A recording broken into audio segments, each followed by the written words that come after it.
Liberia, listen to the voice of Liberia. It is time to talk. Bringing sense to the issue for better discussion. Seku Sherry coming to talk. Seku Sherry say, Liberia, listen to the voice of Liberia. It is time to talk. Bringing sense to the issue for better discussion. Seku Sherry coming to talk.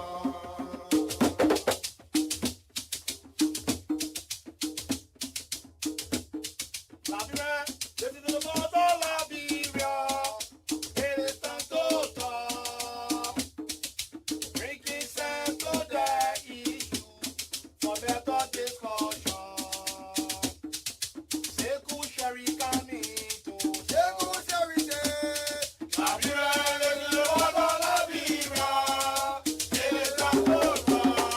Bringing sense to the issue for better discussion.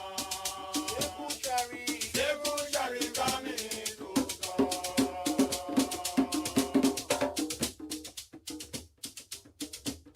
Liberia, listen to the voice of Liberia.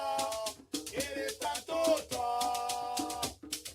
Bringing sense to the issue for better discussion.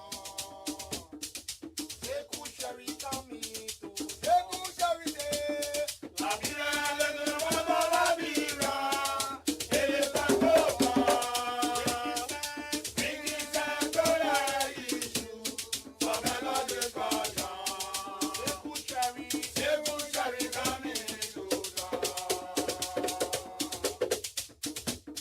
Liberia, Seku Sherry coming to talk. Information and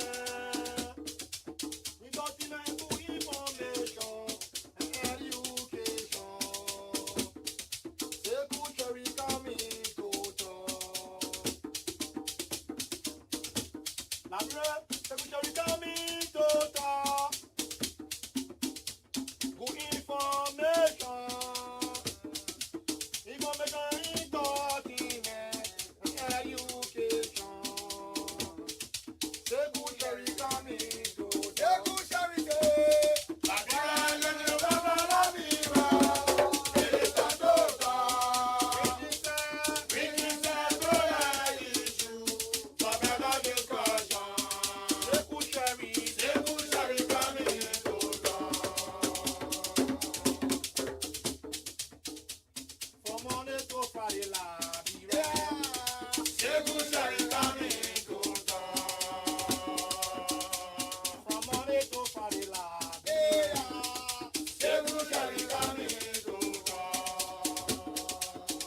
From Monday to Friday, Liberia. Seku Sherry coming to talk. Seku Sherry say, Liberia, listen to the voice of Liberia. It is time to talk. Bringing sense to the issue for better discussion. Seku Sherry coming to talk. DivineFlavor.com.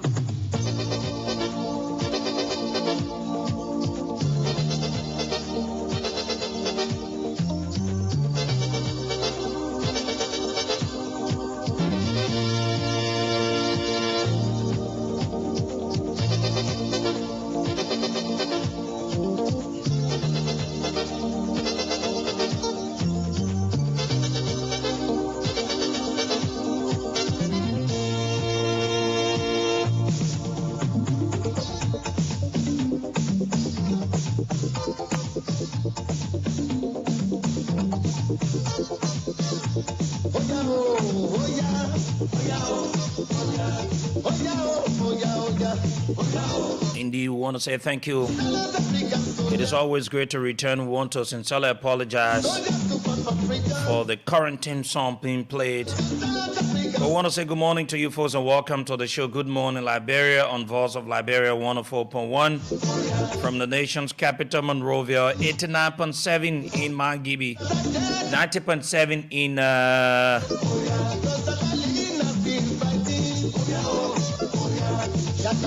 Bon County, and other frequencies across Liberia.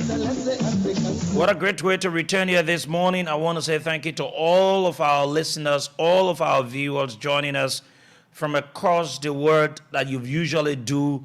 I want to say thank you to all of our folks listening to us in Liberia. It is good that you've joined us this morning so that we all can talk about the issues that matter to our country. Like I always said to people, it is good that we can have the conversation. We can disagree to agree, but we should not go back to the butchers, because if we do that, that would not be good for us. Let us disagree to agree. Yes. Yes. We're back here this morning. My co-pilot, Samira Wola, will not be here this morning. She's on another detail of the radio station, and so she had gone to represent a radio station.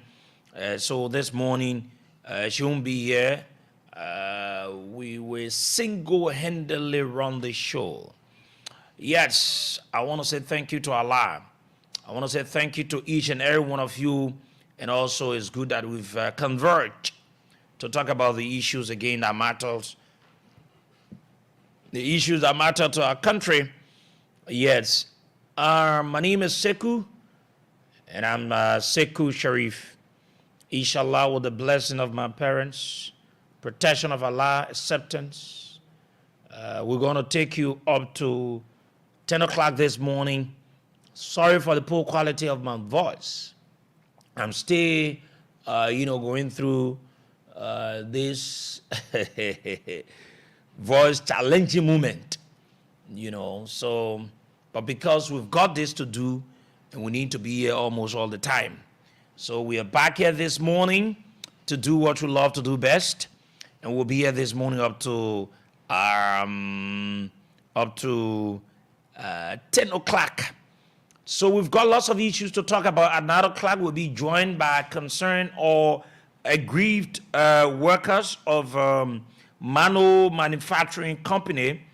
So the aggrieved workers of Mano Palm Oil, that is Mano Manufacturing Company, somewhere in Grand Cape Mount. Yes, the chairman, John Colley or Kule, and that of Vanin Dakanya, will join us here this morning at 9 o'clock to talk about that issue, what exactly is happening. I'm told on yesterday they had a protest, and so they've got some concerns. They've got some burning issues, and I think the company is not doing well. I don't know why all the concessions companies, they usually don't buy or do what they should do. And so the folks who join us here this morning, they will talk more about that issue on the program. Good morning, Liberia. So they will join us. At 8 o'clock, we're going to be talking about Labor Ministry. We've got some new developments coming from the Ministry of Labor. And this time around, even though I do not support Joe Boaka, I think that he's not doing well for our country. But this time, I think I will speak in his favor, in a sense that he has the constitutional right, whenever he appoints, say appointment should be respected and should not be disrespected, as the way Kupokra continues to undermine, disrespect his appointment, even to the extent saying that he had gone to the executive mansion informing the president where he will not work with some of the people that the president appointed at the labor ministry. Now he has concocted things. And so the labor ministry that should be doing the right thing now, they are harassing business people, illegally using his stooges to do all of that. But we'll get the entire story, and we'll reuse some of the documents in our possession. At 8 o'clock, we'll talk about the Ministry of Labor, and you will listen to it, and we'll go deep into it. If care is not taken, Kopokra will destroy the Ministry of Labor. At 7:30 this morning, like our usual, update, we'll go to our international correspondents.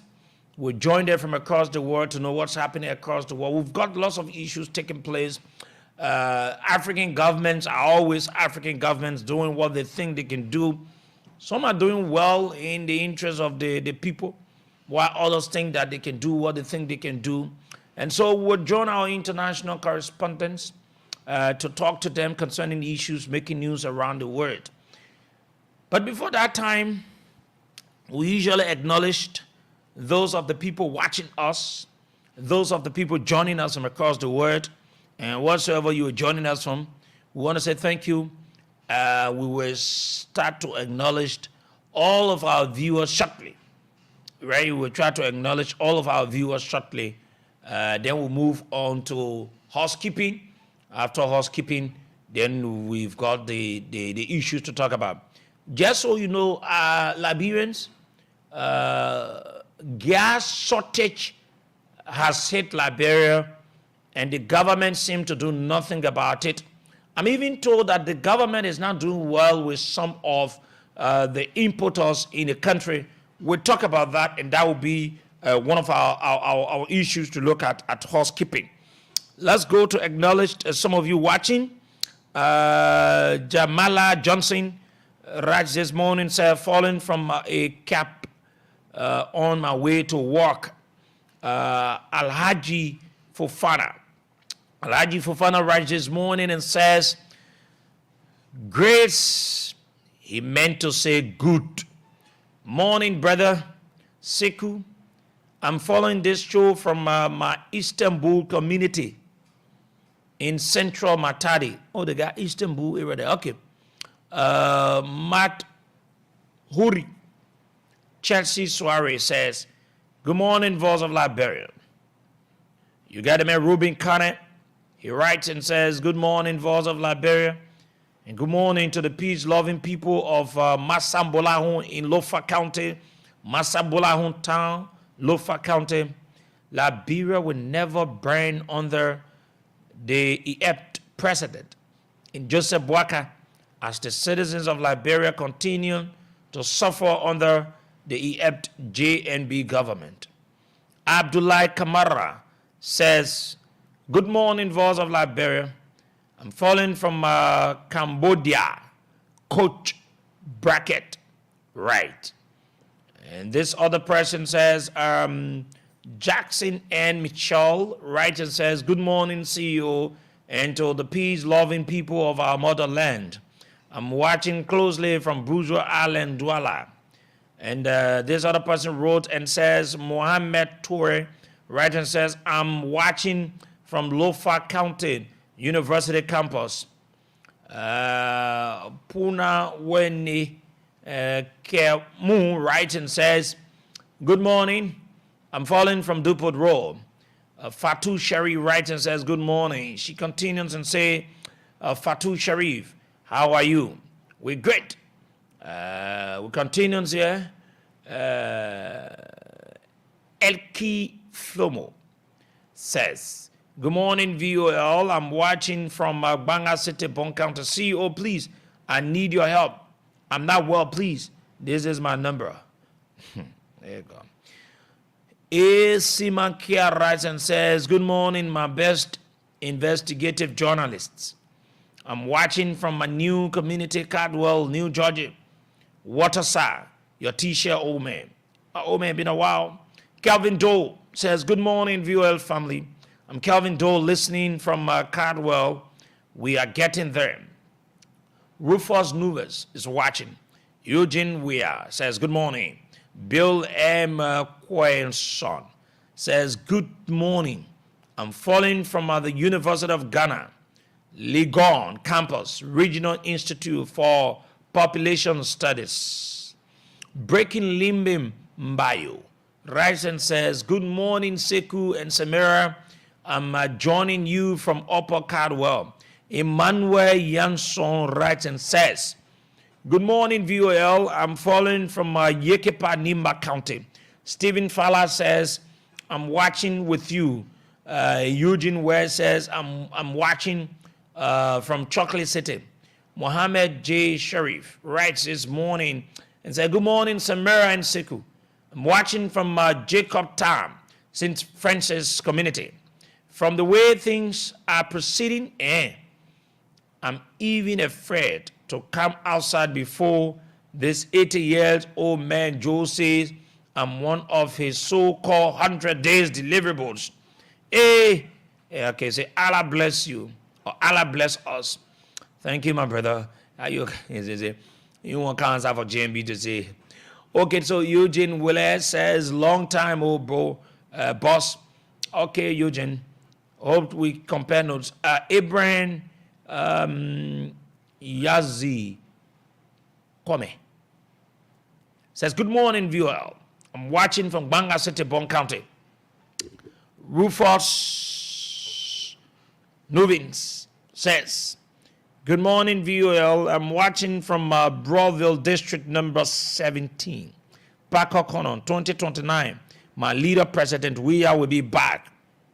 Muyan Sharif says, good morning. I'm following you from District number 9, Singer this morning. Sir Anthony Gassim says, good morning, Voice of Liberia. I'm watching you live from Dakar, Senegal. Mohamed Massakwe says, good morning, VOL. Good morning, VOL of Liberia. I'm following from Bon County, Banga City. What happened with your Banga station? It should be on, my brother. If it is not, I think the management should be. Abdullahi Dukle says, good morning, CEO Sekou V. Sharif Jr., falling from my new Matari Estate resident in Singo, Monrovia, Liberia. Elta Saki writes and says, good morning, VOL, watching live from Kakata City. Thanks for the great job.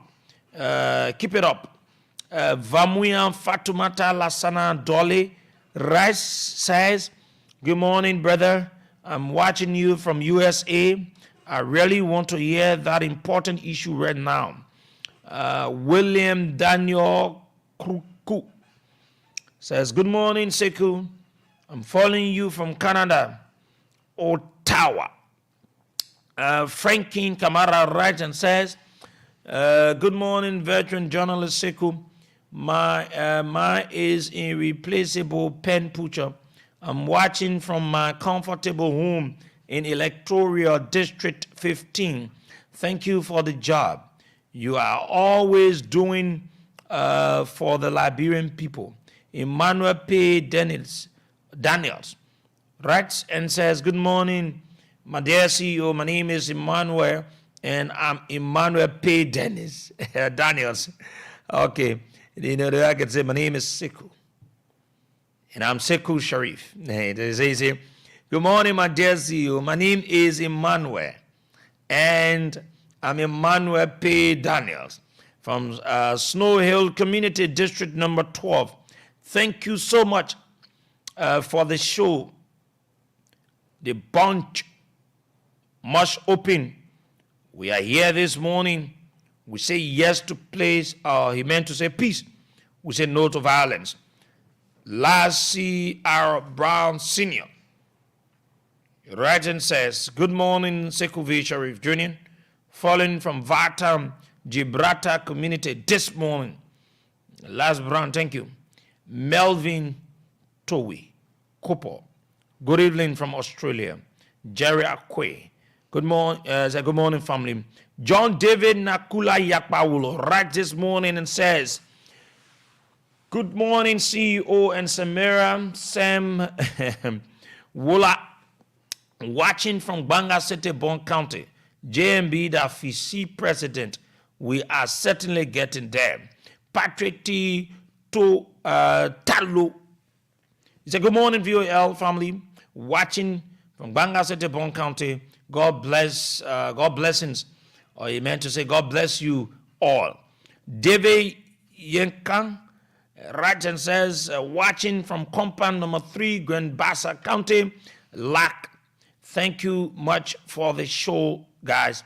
Musa Fafana says, I'm falling from Jacobtown, Lone Star Community. Cyrus Hina says, good morning, VOL. Greetings from New York City. Philip Fosco Tamba. Say, hi guys. Abel P. Sumo says, good morning, VOL. I'm Abel P. Sumo, falling from Banga City, Bon County. Junior Sikwe writes and says, good morning, Seku. I'm watching from a comfortable zone, Bannersville Road, between Patient Sharp Junction and Daybreak Move Open Community. God will continue to bless you. Pros Kalo, watching from LRA. Good morning, CEO. Dalio Solomon says, good morning, VOL. I'm Jalo Solomon, watching you from Lynn Street. Losini Sharif writes, Losini Sharif, good morning, VOL. I'm watching from Fendel, University of Liberia campus.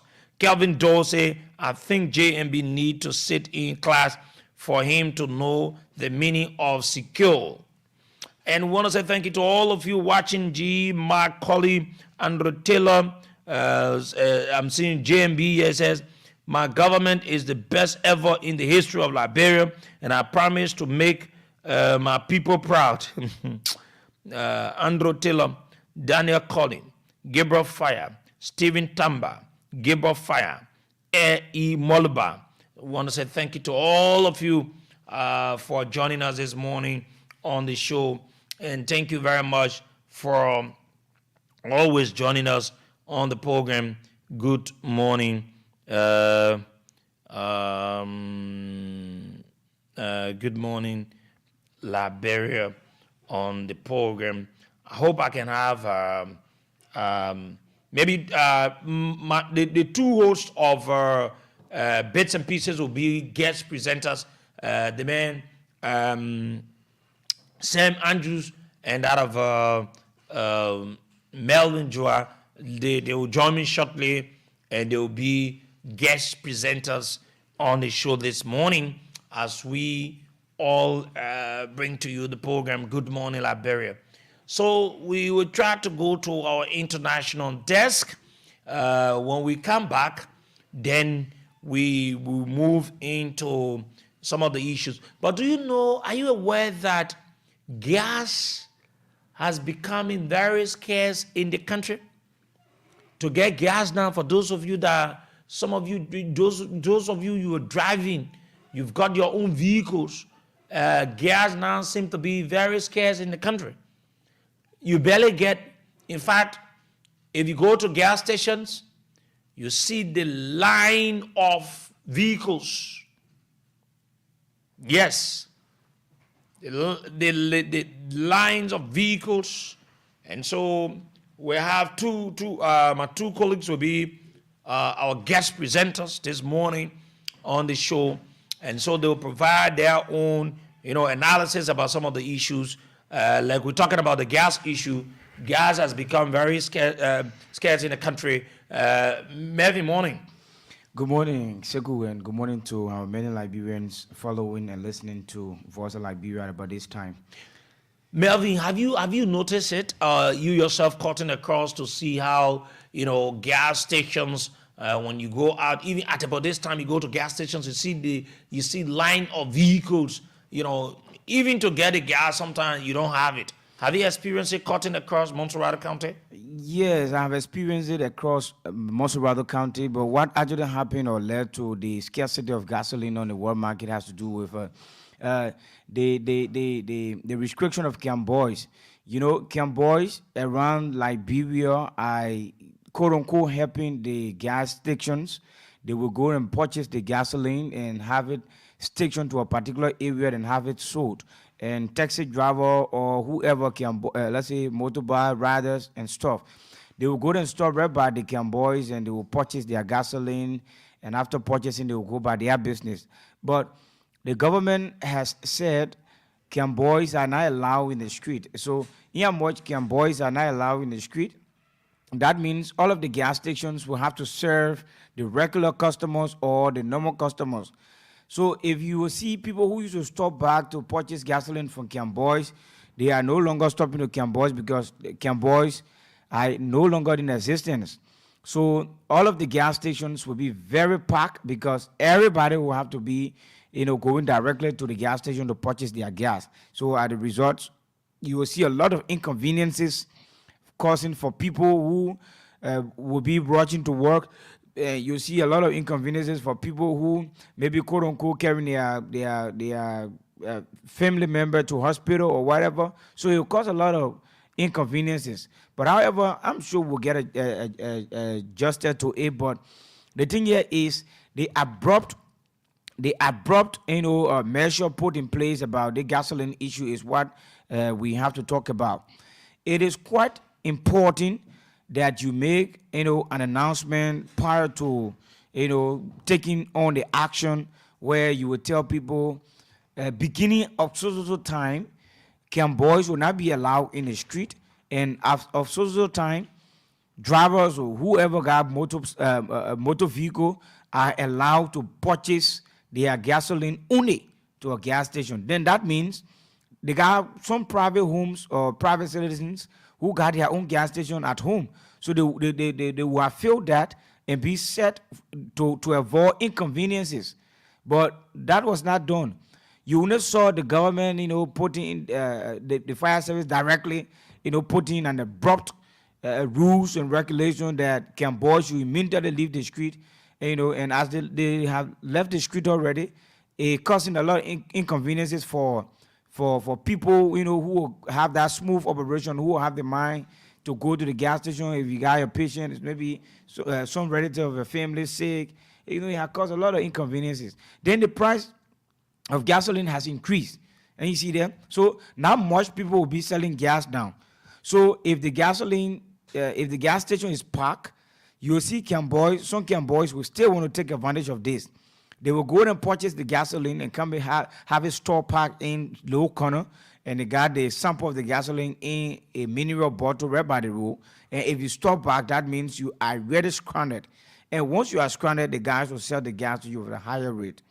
So taking the Cam boys from the street, that's another advantage it has caused. So the gasoline will now fully float along the road, and when one gets stranded along the way, you will see that Camboy will tell you that the gas is being sold for this price, and because you are jammed or because of condition, you will be forced to purchase the gasoline at that price. So that's the result of abruptly imposing the order on Camboys to leave the street. We agree, we accept that it is good that you leave, but you don't just do it abruptly. There should be, quote unquote times given to drivers, let's say to Camboys and other stuff. So the abrupt, instruction given is what quote unquote causing them to have the inflation of gasoline price on the world market. And if this continues, trust me, the price of gasoline will increase more than what it is as we are speaking, because Commerce Minister Amin Moda earlier said those are commodities that the prices will drop. Gasoline, rest price, they say it will drop. And as we stand, gasoline is being sold for 900 Liberian dollars. So in Monrovia, gasoline is 900. So I'm just imagining how gasoline is being sold for in the southeast. Remember, when gasoline is being sold in Monrovia for 600, 700 in the southeast, by then you will find gas there for like 1,500, 2,000. That's the price. So if gas is being sold here for 900 currently, so people in Niblebo, people in Niblebo is in Grand Crew, Kakebo is in Sino, people in Durable in Sino. So how much people of those places will be purchasing gasoline? Because taking into consideration the transportation of on the gasoline from the Greenville port or the Buchanan port, or you take it from Ivory Coast. So the people will want to do all of the calculation, the mathematics that they will have, or they will be left with a profit. So if you will not do the mathematics the right way, that means you'll be selling for the people. So the pronouncement made by the government that things were going to drive and stuff isn't working in the interest of the Liberian people. It's not working in the interest of the Liberian people, and taking off the boys from the street is also causing a lot of inconveniences for people. Same. Okay, so all we have to do now is we will have to adjust ourselves to the situation. The various gas stations, the Aminata, the Dunkins, the KD, the Connect, they will all have to put in time, beyond their regular time, because from what I sense is that you will have people at the various stations, they will cancel at 7 o'clock in the morning, and so now go home 8, 9 o'clock. 9 o'clock, 9:30, you pass the gas station, they are all closed. So if government will be telling, Boys to leave the street, because Boys used to live in the street up to around 2, 3 o'clock in the morning, even up to 4 o'clock in the morning, based on how your community is packed or is running. But gasoline stations, you see people will close at 9:30. Yeah, they are just 9:30, 10 o'clock, they go home. Then you will have people still, some people still be leaving from work and stuff, going home, security, cab, taking patrol. They will get stuck in the traffic, no gasoline. You go to gas station, no gas. So the abrupt pronouncement or the abrupt measures put in place by the government is something embarrassing, is something inconvenience, is something that will not have the government operation very smoothly. Same. It's sad time. Not only it's sad time in Liberia, but it is going to be like that for a period. All of us will have to, and we have started to brace ourselves for that. It's not a surprise, because the way in which the government came in has created the atmosphere. This is one of several. They had earlier argued that the CDC government ascended to power without a well-laid-out manifesto. They did not have a blueprint, so CDC was guessing. That argument settled down in some quarters. Fast forward, they came to power too, no blueprint, so everything is guessing. That's what it is. So everybody's trying to put their expertise to the table, assuming that if we did this, this is the result we have. If we didn't do this might be the adverse effect. And you can run administration like that. Administration is scientific. You've got to plan, analyze the plan, experiment the plan, and execute the plan with every surety that you have the result. The most important, you factored the people in the plan, but it wasn't. So everybody just moving that they know it. This other person knows it, this other person is this. Everybody comes to the table with their individual experience, which isn't bad, but you have to have a blueprint. It is the blueprint that you go. The blueprint forecasts the future. Blueprint simply means that you are forecasting the future. You take into consideration all of the positives, the negatives, the hurdles, and then it gives you a clear perspective of what you want to achieve, how you want to achieve it, and how it's the aftermath. But there isn't any. If you look at the atmosphere, that is exactly what it is with the current government. The president himself is not fully knowledgeable of all of these things. Remember now, being president, it doesn't say that you have all of the knowledge. That's the misconception we have in Liberia. We think if you are president or if I ascend to the presidency, so I have all of the idea. No. But you can have considerable idea, and you do a lot more listening. You do a lot of research to know. You do a lot more consultations so that you have an understanding. But in Liberia, once the person assumes the role of president, he knows it all. In the case of the current president, I don't think that he has a full knowledge of what is happening. If he knows, then it means that his advisors' ideas are overpowering his. Because these are the basic issues you must address as the president. These, you know exactly what the country needs are. Rice, the country's staple food, and then you move to the other essentials, commodities, petroleum product, all of those things. You address these things, and these were some of the things that they would criticize, condemn, and vilify the former government of George Weah for. And their argument made sense. It resonated with the people at the time because they were feeling the pinch. So the people felt, oh yes, but they are right. And at the close of the day, here we are. Now, one of the things that is happening is all of the executive order the president issued, none of them, you see the irony, none of them was reflected in his 100 days. Not a single. Take all of the presidential, all of the executive orders that he issued, and take the 100 days deliverable, see whether you see half or whole, least to say one. You know why? Because the president realized that he failed. Now, the petroleum products, he issued executive order suspending this surcharge of 0.20 surcharge on petroleum pricing structure. That was March 21.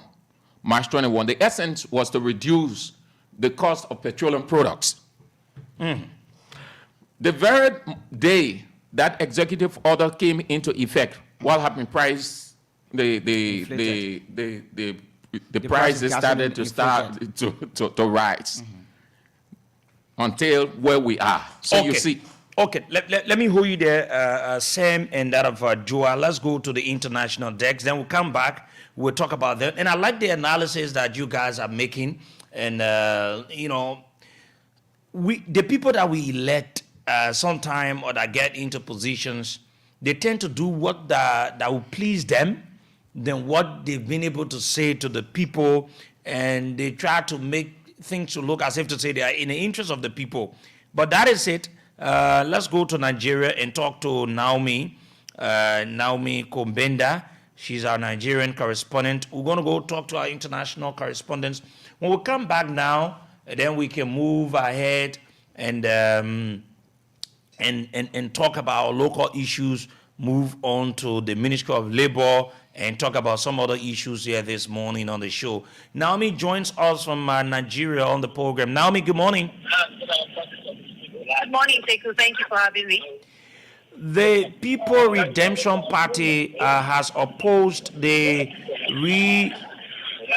relocation of the United States and French military based there in Nigeria. Do you care to give us more insight of this with the security challenges in Nigeria?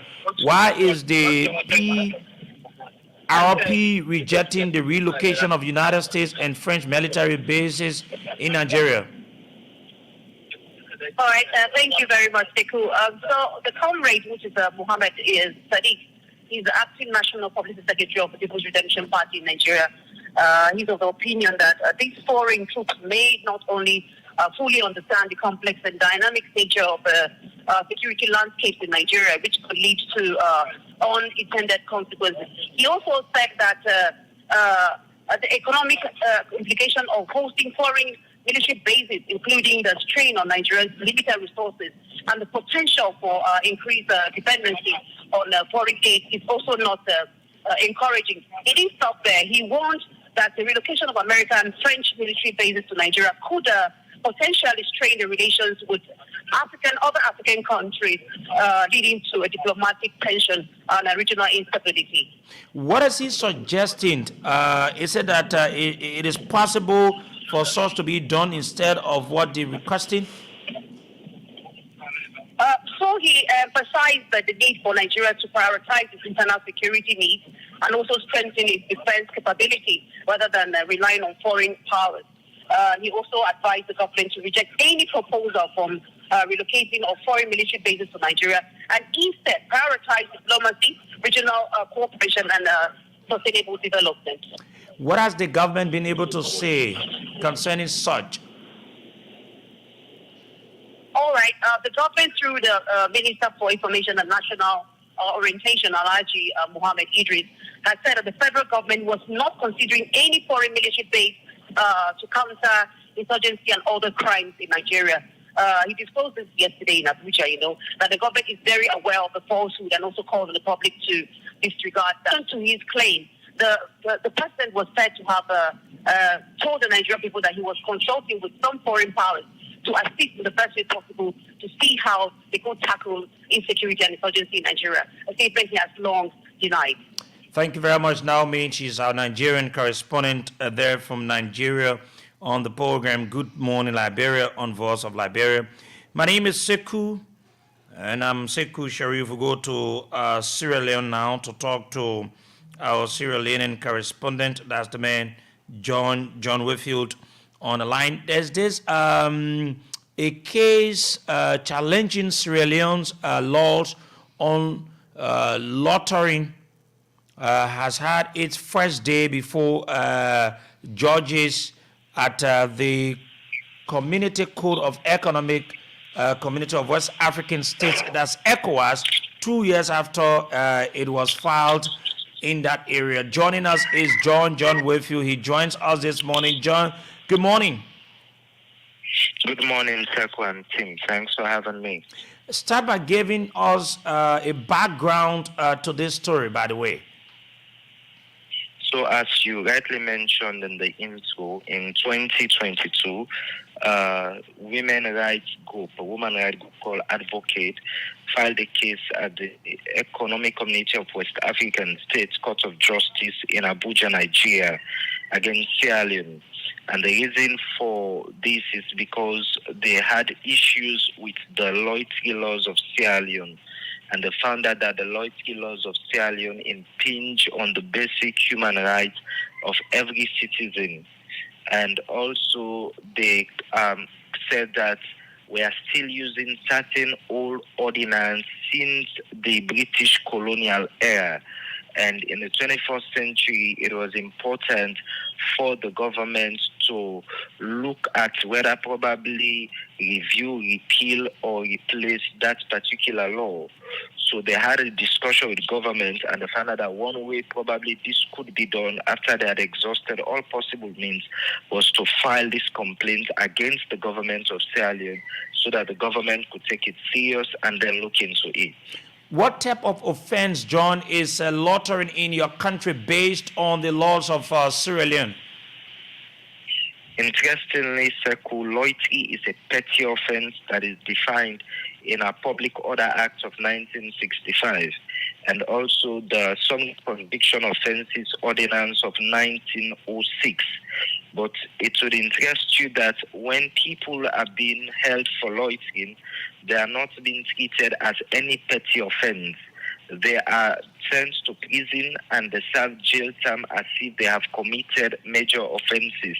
Hence, the main reason why this particular organization says it is time for government to repeal that particular law. Do you see a win-win situation for the government of Sierra Leone? Well, it is difficult for us to see a win-win situation because in the case filed, they said that the plaintiff alleges that these laws and their application unfairly target poor and most vulnerable members of society and subject them to criminal sanctions or potential rather than their actual harmful act. Also, they said that loitering laws are enforced in a discriminatory manner and frequently result in arbitrary and unlawful arrests targeting the poor and marginalized groups in society, particularly those who work in the informal sector. And all of these they have mentioned in the application are reality, they are true, and they are stated in our laws. And I very, very much feel that governments will have to probably go with what they say and they repeal these laws. Thank you very much, John Wakefield, who's our Sierra Leonean correspondent. We'll go to Ghana to talk to our Ghanaian correspondent this morning. Okay, let's go to Ghana now, where Amani, that is an institution they call Center for Policy and Education, has petitioned the Commission on Human Rights and Administrative Justice to investigate the Electoral Commission conduct in the, retirement and disposal of some election-related equipment. Mind you, Ghana goes to election this year, and so you have election-related issues taking place in Ghana. So you have lots of election news coming, campaign coming from Ghana, and much more. Yes, so that is it. We're trying to establish contact with our Ghanaian correspondent. That's the man, Jonas Biarubi. Folks, sorry, I'm totally challenged with my voice. Jonas joins us now on the line. Jonas, good morning. Jonas, good morning. Okay. Sorry, I think we need to move. Apparently, we need to move to the Gambia. Yes, the Gambia. We'll move to the Gambia. Okay, let's go to the Gambia now and talk to Amadou Kante. Gambia's Minister of Information has expressed government's concern over the country's drop in the latest World Press Freedom Index and vowed to ensure that the Gambians scores well, maybe in the upcoming, index that will come out. So it means that press freedom is not that too strong, or the government has not been able to practice that in the Gambia as per what we're getting from the Gambia. We're trying to establish contact with our correspondent in the Gambia. Amadou Kante joins us. Amadou, good morning. Good morning, Sekou, and thank you so much for having me. Why do you think the Barrow government is concerned about the country's latest drop in the World Press Freedom Index report that came out recently? Well, of course, the Barrow government might have been concerned with this recent development regarding the freedom of media, or press freedom in the Gambia.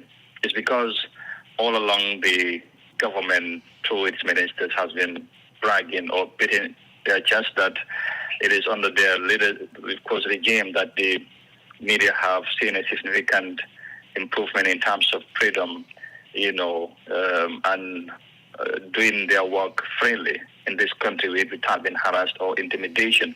So it has been more of a song for them. So if all of a sudden the latest index have shown that Gambia has dropped, so apparently they would be concerned about this. And of course, the international partners also would be following the development as far as media affairs are concerned. But interestingly, the recent information minister who was recently appointed have made 2 press conferences here, came into his office so far. And he did promise that he intends to make the government and the media relationship much cordial, to work together, because according to him, the government cannot go without the media, and equally the media needs the government. So he wants to make sure that there's a smooth collaboration. So if he comes less than a month or so and this development came in, he would have to be concerned, and in fact he has promised to make sure that the situation would be pretty much improved as soon as possible. How do you think the journalism fraternity will receive this news in the Gambia?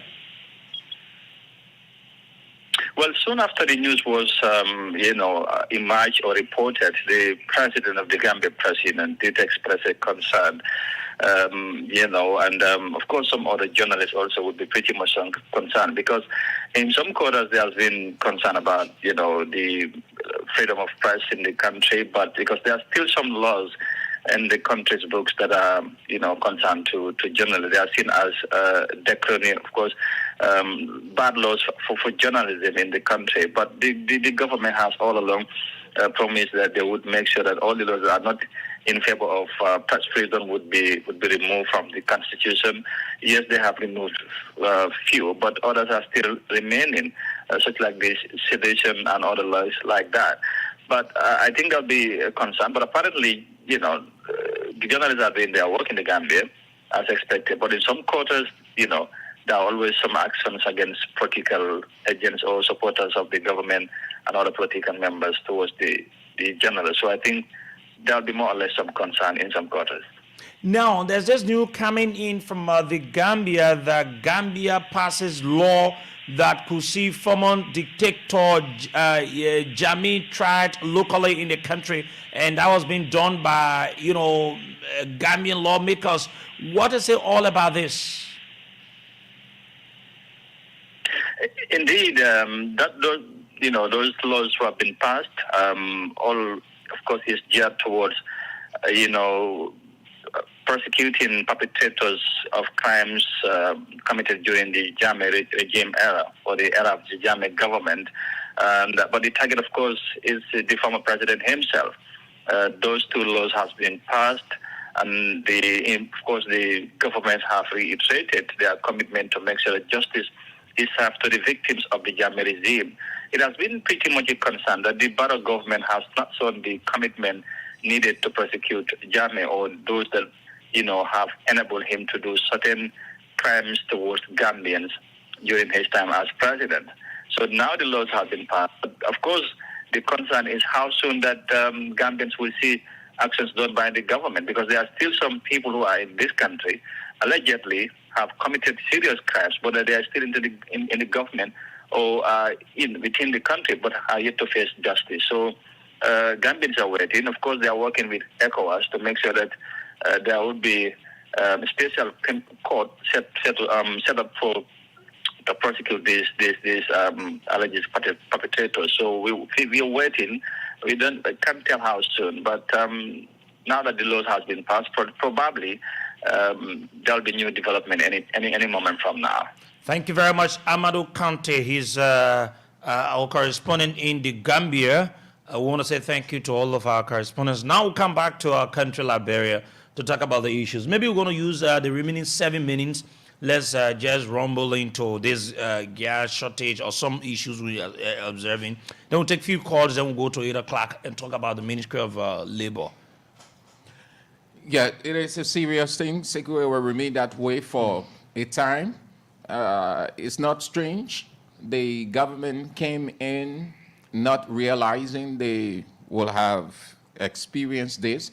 And the appointment of Ame Moda and other people, Amos Tuere at the LPRC and other areas, why it is true that it is the president's right, but I don't think they are technocrats. I don't think they have the kind of knowledge necessary to jumpstart or stabilize those sectors whenever something like this pops up.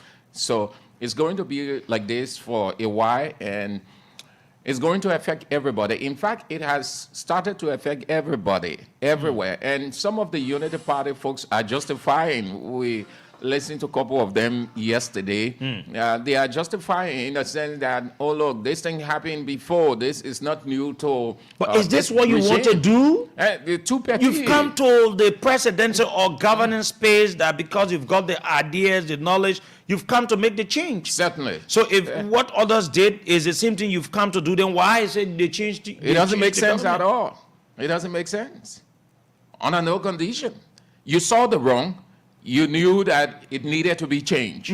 And so you came in, you have the responsibility now. It's not about blame shifting any longer. Not at it doesn't all. make sense to shift blame. It's to take on the responsibility, and if you falter, admit that you blunder. And Sam will always continue to experience some of the lapses in various ministry and agencies in Liberia, in as much the various ministers appointed will not take into consideration working with co-officials who they met at the various ministry. You will understand that the technical ideas which some of the quote unquote former ministers will have, or deputy ministers or directors will have, and the minister appointed to that ministry to work with is not working with them, you will see that bulk of the ministers will fail, because you will need somebody to be on the job, because bulk of the guys appointed at the various ministries and agencies don't have any ideas on how to go about regulating the affairs or the terms and conditions of that ministry. So if that's the case, somebody being appointed to transport ministry or maybe labor ministry, you went and met a deputy minister there. All you needed to do is start working with the deputy minister, build your own deputy minister, honor that minister, so the president can understand the technical ideas of that ministry, so as to the day you don't want that person, the president can immediately take over. But usually most of them come to their very positions or where they've been appointed to go and serve with the understanding that it is their time. Yeah, so this is what So they will do their embarrassing own them. way. Yeah, so They this don't is why care what embarrassing. This is why embarrassing them but now. that is what is happening now. They're not using the expression "Seku, this is our time," like we heard in the past, but it's in full effect. That's what they're doing. See the composition of the government. The president said, prior to coming to the presidency, he said his government was going to be all-inclusive. And beyond that, he was going to reconcile the country. Look at that part. There is nothing of reconciliation or inclusion. Do you know that Everybody- since Joe Boyka took over, he has not made mistake to call political leaders like Not other all. governments did? Yeah, he hasn't. And I don't think has he not would done do. it. He will not. The old man is so devilish.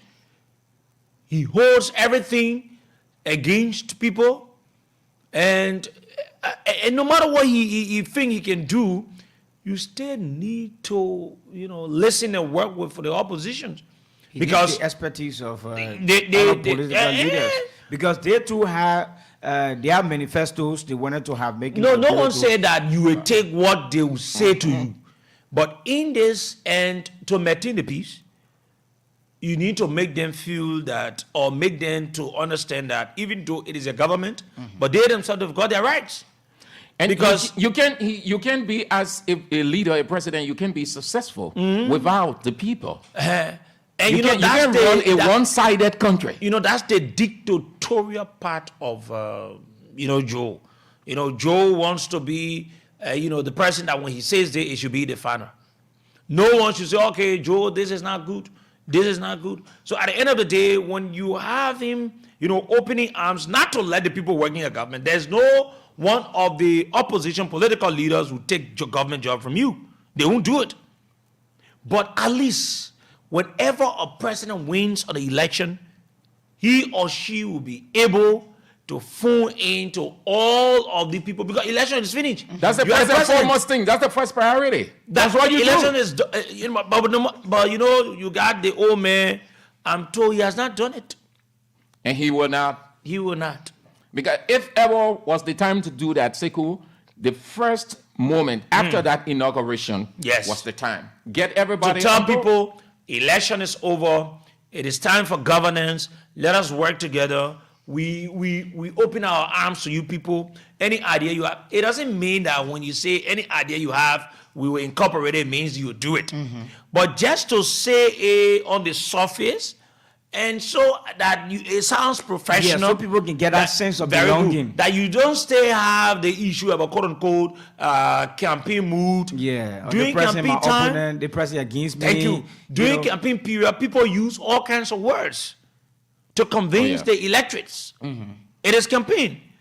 Like when you and somebody making confusion, you think they will tell you nice words? No. You think they will tell you, oh, you fine, and you been looking good. Yeah, They will not say exactly. things to you that you don't want to hear. Yes. But when you guys have reached a point to Dialogue. reconcile, Yeah. you forgo all the things that you said to each other and you move on. But for this old man, he doesn't do it that way. Leah swallows all the bitter pills, Oh, but all for the him- hurts, the pains. He doesn't do it that way, though. He thinks that he holds everything to himself. That's his business. No one cared about how he feels. Let's go to the lines and talk. Take 5 calls on 07709079. 3 days now since he been in the States. He arrived. Yeah. They put those pictures up. From Nothing that will not time see till it. now, nothing yet. Nothing.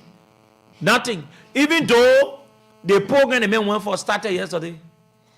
Nothing yet, though. Nothing they have put, not a single picture. The program the man went for started yesterday from the 6th to the 9th. But the man, can you imagine? The man there, nobody. He looking like the other when you bring one picking, say, my picking can't say that man. He there. Imagine a president is attending. They made a program to look as if to say it's so international that you have a president is attending. His presence in the United States is just like when he's in Liberia. No, the man went for a visitation. Because if Segu, a foreign leader is in another country, you feel the presence of that leader back home. You don't even have presidents going to such a program, though. They send their ministers, their directors in various positions of such. Yeah. They go there. Yeah, just small business talk. And then you get one Joe Barker. He wakes up because he's very less busy. He has nothing doing. So he wakes up one early morning and say he's going to America. And watch it. The nerve will be so high back home and there. So, because of his health condition. The people over there will be very skeptical. They'll be watching keenly. They will try to do everything so that they don't experience what they saw in Liberia. So, I say somebody told me from the morning and said the men popping the wire. The men said they want to see Joe Biden. They just want to take the picture. Joe might just see Joe Biden. Then, Jojo. Joe might just see Joe Biden. It won't be that easily possible because the trip President Bwaka went on has nothing to do with Joe Biden. Joe Biden got nothing to do with it. Let's just pray that he doesn't fall off. Yes, we ready to pray. Yes, we need to pray for that. Yes, even though we don't like him, but we also need to pray for his health. Yes, we hope seriously. and pray that he doesn't fall out like the way the guy said, because this is a total disgrace and embarrassment to our country. Seriously. A puppet of a such that he look at the man walking, say, yeah, to say the man coming forward. Yeah, man, but that's they do a rabbi. But look up the word puppet. Yeah. That is the description. That how puppet moves. Yeah. And someone has to hold the puppet and direct a guy. And he's being controlled. Listen, leave Joe Barker to walk from in the studio alone to go out. Joe He will fall. No, he can't make it. Yeah. This is the reason why he has failed to turn out to many of the occasions in Yeah. Liberia. But he was advised Reaching by for his the- doctors. That's the why armed he forces. has a foreign doctor. Yes. That is not a Liberian Yes. doctor. Oh, but you listen to the name. Yeah, so- that person is not a Liberian, though. Due to his poor health condition, he has making, not to have attended many of the occasions in Liberia. Imagine the National County Sports Meet where he was to serve. It is the president that should have officially done the kickoff. But you could not see him. He didn't show up. The man looking like asthmatic patient. No, He can make it. but Listen, they were right not to advise him to go the second. And we saw it. then what kind We saw it at the what stadium. kind of waste of stuff we get? we Then saw- when you eat the food, the bottom food, I hear you. The first time they told him, since they see him as a comedian, a puppet. Yes. Yeah. Yeah. They allow him. I like he went that. there, he claimed the stage. Yes. After that, he said, no, I'm not going because there are 6 layers. Yes. Look at SKD Yes. stats. For Bwaka condition, Yeah. he can't. The Bwaka we know. So the guy said, let's take the comedian. So are you telling us that until this puppet will leave the presidency, you will not make mistake one day to go watch even LeBron game? No, except that he has elevator. Yeah, certainly. But then we'll come in doing a more than you able. But Sebu, imagine an energetic young man like us climbing the steps, sweating, and getting that kind of pressure. Then what about the president? That'd be real, Sebu. To go, brother. Yeah, that's Look at it, it's 6 layers. 6 layers, and each of those layers has 23. The step is 23. Look at that. So it's And difficult. 6 layers. Very much difficult. So that one power, just take it for the main presidency. You're not go watch any game. Except they What come, embarrassment they also? come over, go on the field, and they bring the chair, put red water They on will the bounce the perimeter. football. They will bounce it. No, they bounce it now. That deaf business now. They say the football people kill their own president. Yeah. That's what they will say. Because that one part, that is too full going in the air.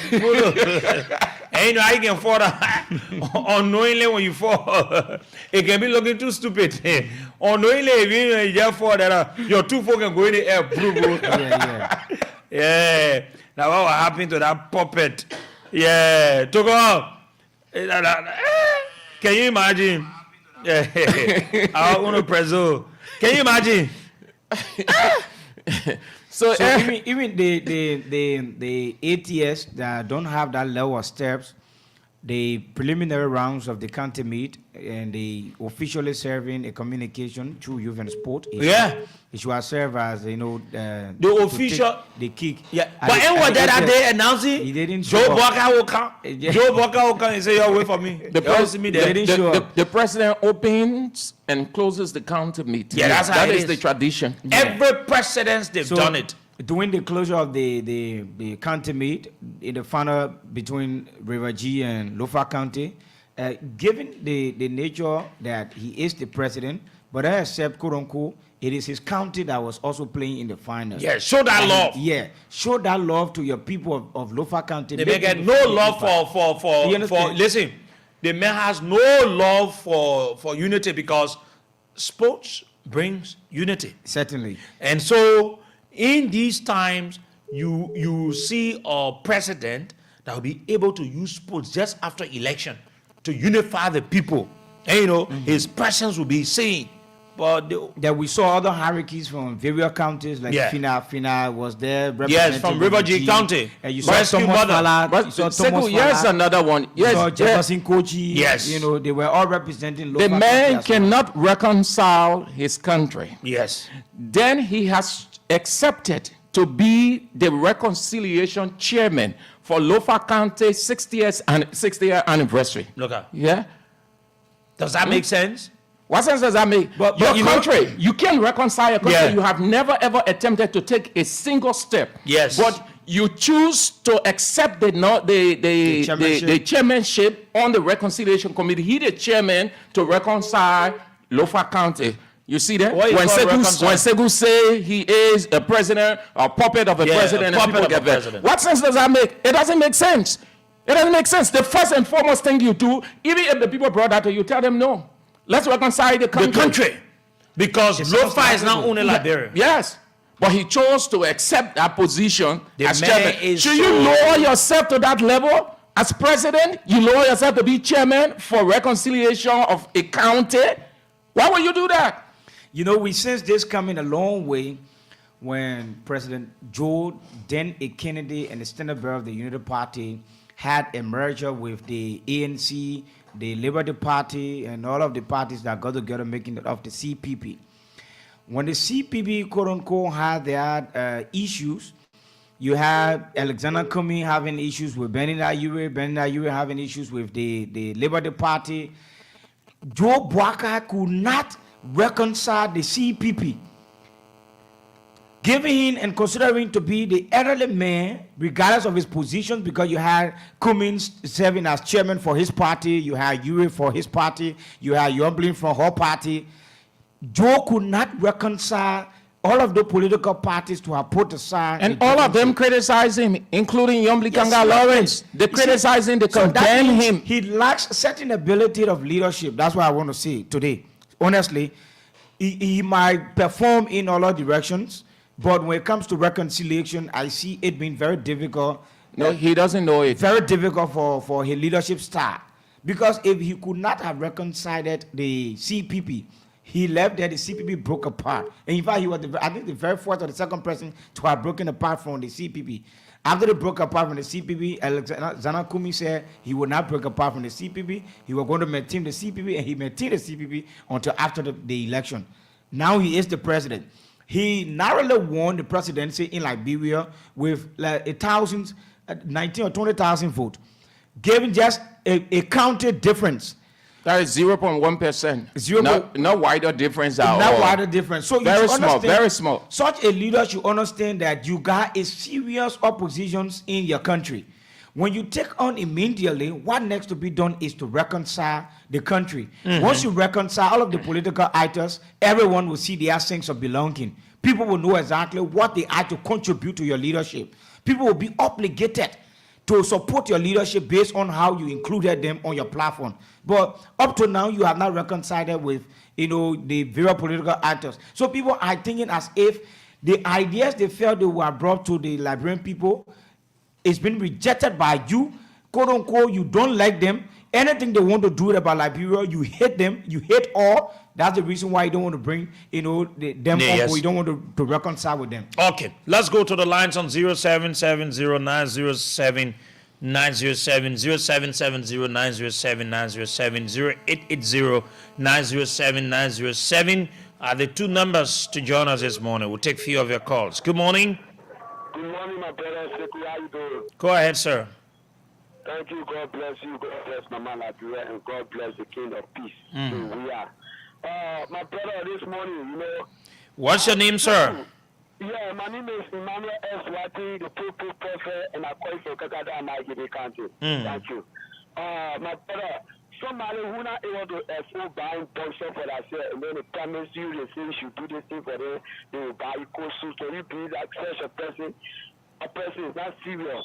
Look, people promise the Liberian people, they make people to insult people for things they promise they will do. And they need to do the things. They need to do the things. The only thing I see the rescue mission doing, they only giving excuse and fighting for job. And we're not here for that. Banker promise the Liberian people, they say, we're not able to, right now, Jar press is up. Jar is now we're here for Jalo. The military, everything on red press is up. So what's going on? We don't want they punching out from one person when they punching is divided. I want to telling people I bless God for the kind of leaders who will support because he's still our leader. Anyway, he's telling President we are is not president. Thank you. Let's take this person here. Morning. Hello. Morning. Good morning, everyone. Yes, it's Fido. Go ahead, you're live, my sister. My brother, my old mother that had 85 years old. She came to visit me. I said, oh, man, I do going to in the country now. Oh, my dear, your local old woman said, 5-year-old woman. Then you say, can't be president. What you expect from me? Nothing who you all get from me. Anything you say, I will shake my head. I will eat. Nothing will get from that party. All will get it for him and I eat. Nothing. No, thank you. Okay, thank you very much. This person, morning. Yeah, good morning to you. Good morning to your co-host. Morning. Many thanks for the opportunity. My name is Hussein Kewu, and I joined you this morning from around Jacobtown in District 2. Sekou, thank you for the hard, critique of the government president. But I want to say this: the president remained the president, and this is why we told people. The president came on a matter of change and a positive one. Now, let me say this. The president said in one of his public speech that it will not be business as usual. Now, let's look at different ministries and agencies. The president appointed Yuri Yabazu, I call his name, Dr. Yuri, at the EPA. He's not from the Unity Party. The current foreign affairs minister is not from the Unity Party. That is a clear indication that people will come from different political spectrums and will work in government. The president said it will not be business as usual.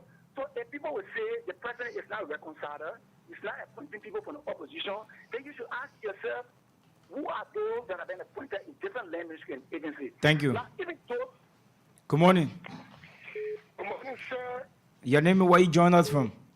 My name is P.O.P. and I join your conversation from Sokoine. Let's hear you. Yeah, great conversation, guys. You see, if I can paraphrase our issue, he says, in order for you to know someone official, you must know their past. And this old man past was revealed to the Liberian people, but being stubborn, we stubbornly went into what we are into. I think some of you guys in studio can remember when every Mary's known was in studio in Spoon FM. He says what may happen with nephew. And then when they try to settle that problem, he went and brought all letters that they bought at the time. According to him now, the boy, he was a boy to Pablanca. He brought his brother, because his nephew. He brought letter pertaining what his nephew father did to him. He said, based on this, I will never consider you. So this is vindictive and a satanic president in his country. Thank you. He had destroyed everything that he ever had, and we hope that he won't even destroy Liberia. Thank you. Good morning. Yeah, good morning. Your name and where you join us from? My name is Josephine. I'm joining from Iron Factory. Let's hear you, Josephine. As I was saying, really, the problem is that some of us got in shock because of President Villa. What we're telling them, this is what coming to pass now. We are seeing it now. Nothing else we got to do about it now. Because some pastor in our community insulted me because I was telling them the truth. Because of that truth. This is why all of them went against me. They're worker. Take the worker. They got nothing to do for our country. You got nothing to offer us and our children. Let the country go in there. So this is why I call. Thank you. COL. Thank you. 0770-907-907, 0770-907-907. Good morning. Good morning. Your name and where you call from? My name is Jeanette. I'm from District 17, Broadway, Chico Community. Yeah, Gina, let's hear you. People, you all require the president of Jacob Waka, a prophet. You yourself, I did not say, when your own citizen will not see your passport, our center was not seen and Pakon can help you to go shoot out to Ghana. Then when you ready, you step on the platform and shot the old man. Those people, you're not doing well for this country. Thank you. You're not even. Good morning. My name is James. I'm calling about this term. Let's hear you, James. We want to say they've been in a civil. Look at the street. They say, when I go home, they run people, FPRC with it. Now, someone go sport power week. They've been in a civil. And on the 15, they say the no goes will start. And on the 15, they say the no goes will start. Yeah. You go there, pass there, and play. But you moreover, man. Yeah, moreover, man. So how y'all doing now? Because some of your leaders went to an agreement with the Liberia National Police, and some of you are saying you are not in the know and you're now on it. So it's going to be.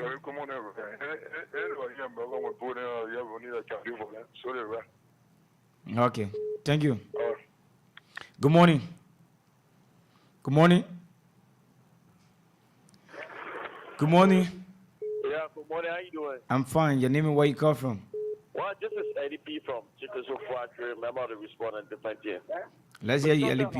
Sorry for our people. Just imagine we are in more going to the express or get the gasoline or weapons. Everything is just like everything. There are aspects of what the express come for, what the Joseph come for, what God decides to kill all the Joseph. Because if they Joseph, because all the Joseph we know, there are perfect set of people, but Joseph in Liberia is just different. Look at how he running our country today. Look at how he running our country. Everything just getting settled in our country. So that what people voted for you for, because I will never vote for you because I don't believe in you. I don't believe in you, Joseph. What a blueprint. Thank you. That will not get blueprint. Thank you. Good morning. Good morning. Good morning. Good morning, Voice of Liberia. Good morning, listening audience. Your name and where you joined us from? Thank you. My name is Mohammed Asisi, resident of District 17, Banjo to be specific. Let's hear you. Thank you for affording me the opportunity for my voice to be here this morning on your platform. My brother, during 2023 campaign, Liberian people wanted me to make a case for the Liberian people to choose between Joe Boakai and President Weah at the time. It was clear. We told the people that between Joe Boakai and George Weah is the best.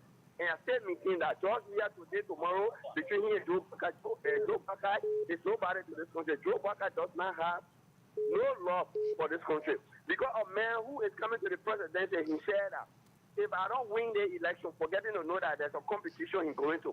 He said, if I don't win this competition, that will be the end of the country. That will be the end of this country that we all go on the bureau talk show and say, we love this country, we are Liberian. If somebody can come out to say that, and we say, when I have voted for this man. And secondly, the man said, even if it's not for me to die and one with the devil, tell for me to become president, I'll do it. He's not a man that has presidential wisdom. This man is not a visionary. He don't have visions for this country. But we told the people, we told them times without number, but they say when I have voting this man. Here we are today. We all inside, we all going to feed away. Thank you all so much. Thank you. Good morning. Good morning, Sebu. Your name and where you come from? My name is Mohammed K. Dougle, Bachelor of Political Affairs District, Matu CDC, Uli, Most Welcome. Let's hear you, Dougle. Thank you very much, Sebu, for the information, and good morning to Samurai. Samarana on the show. This is Sam Andrews and Melvin Jewel. On the gas aspect, yeah? I get everything I will tell you about the gas aspect. What made the gas going up today? In 2015, we were selling fuel 900 and we were selling gas $780. But the government demand all to sell gas $850. They say, we get sell, you shall take it for gas. That document will get people for everything. What is principally they do all the people, they forcing all the demand to sell that price. So they will see gas going that price. That's how they expect it because they're not keen to rescue, but they're keen to carry prices up. Okay. They're keen to carry prices up. Thank you. Let's take a few more. Good morning. Morning. Your name and where you joined us from? Good morning, Mr. Sharif. One of the heroes of the radio on Freedom. Where we enjoy a lot. I'm about Bakoya calling from 17th Street Back Avenue. Yeah, let's hear you, Bakoya. Mr. Sharif. Go ahead. Congratulations for carrying out the country, from your institution. You do extremely well. Let me applaud your station. Okay, thank you. I listen to one who seems who always is the presidential spokesperson for the government. He said the government came to power on the matter of change. I was speaking to you at least 17th Street Back Avenue, and I hail from former district, Lower Bon County, specifically Bon Mine. During the Unity Party prayer year, my in-law, his name is Hampton Gidding. He was the commissioner for former district. Now, after Judge President Weah won the election, he appointed one Eva Molba as commissioner for former district. Then Joseph Nima Boakai, as you say, I will go by our borrow your word, the puppet president of our nation, Joseph Nima Boakai, came back and appointed the C. Hampton Gidding as commissioner. There change. When somebody talking about matter of change, the hard change can be. I thought we're talking about democracy, where everybody's going to taste this country. Change is relative. It could be good, it could be bad. Change is relative. Yeah, but we're talking about democracy. Then somebody that was there for 12 years as commissioner, and after 6 years, then you put the person by, then somebody talking about a matter of change. So we see care, we'll still be doing it. This country for every one of us. This public is running the. Thank you. Good morning.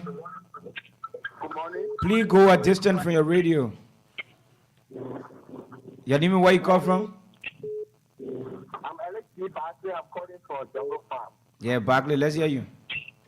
Yeah, my brother, I thank you for your analysis on your radio. But please, I beg you people, our president is our president. You stop creating him because if you want blessing. Who can make a blessing from the puppet of a President Joe Biden? Who can make a blessing? That blessing looking for play 1 year old? Morning? Good morning. Yeah, morning. How are you, bro? Good morning, go ahead. No, Joseph Boga, the man cannot do anything on you. The man sat on view and the question he say, how you unite the country, say the people put that in food. You mean that kind of person is the civil president, where I go on President Parker. And he sit down and put the General Isaac is the president. How are you going to unite the country? the men say my people protected the vote. So I kind of thing I asked you to do for that day, I lose confidence in Joseph Baga. I knew that it will no change what Joseph Baga can make in this country. Because the kind of person want to do for us. Every man ain't going to America, nothing I get for him. I thank you. Thank you. This person, morning. Good morning. Morning. Good morning, Brother Faithful. Good morning to your co-host and answers. You know, as I always say, anyway, by the way, you can touch on corporate influence calling for 9th Street. Okay, comfort. As I always say, Brother Faithful, things like raw or funny, things not happy and never happy before. For you to see a president speaking of puppet, especially if a president will be what? Will be like experience. Well, can't never attend when Mama hadn't called power or can't take care of it, when person we are calling power, they can't take care of it. And more especially those people that when God call you, he will always guide you.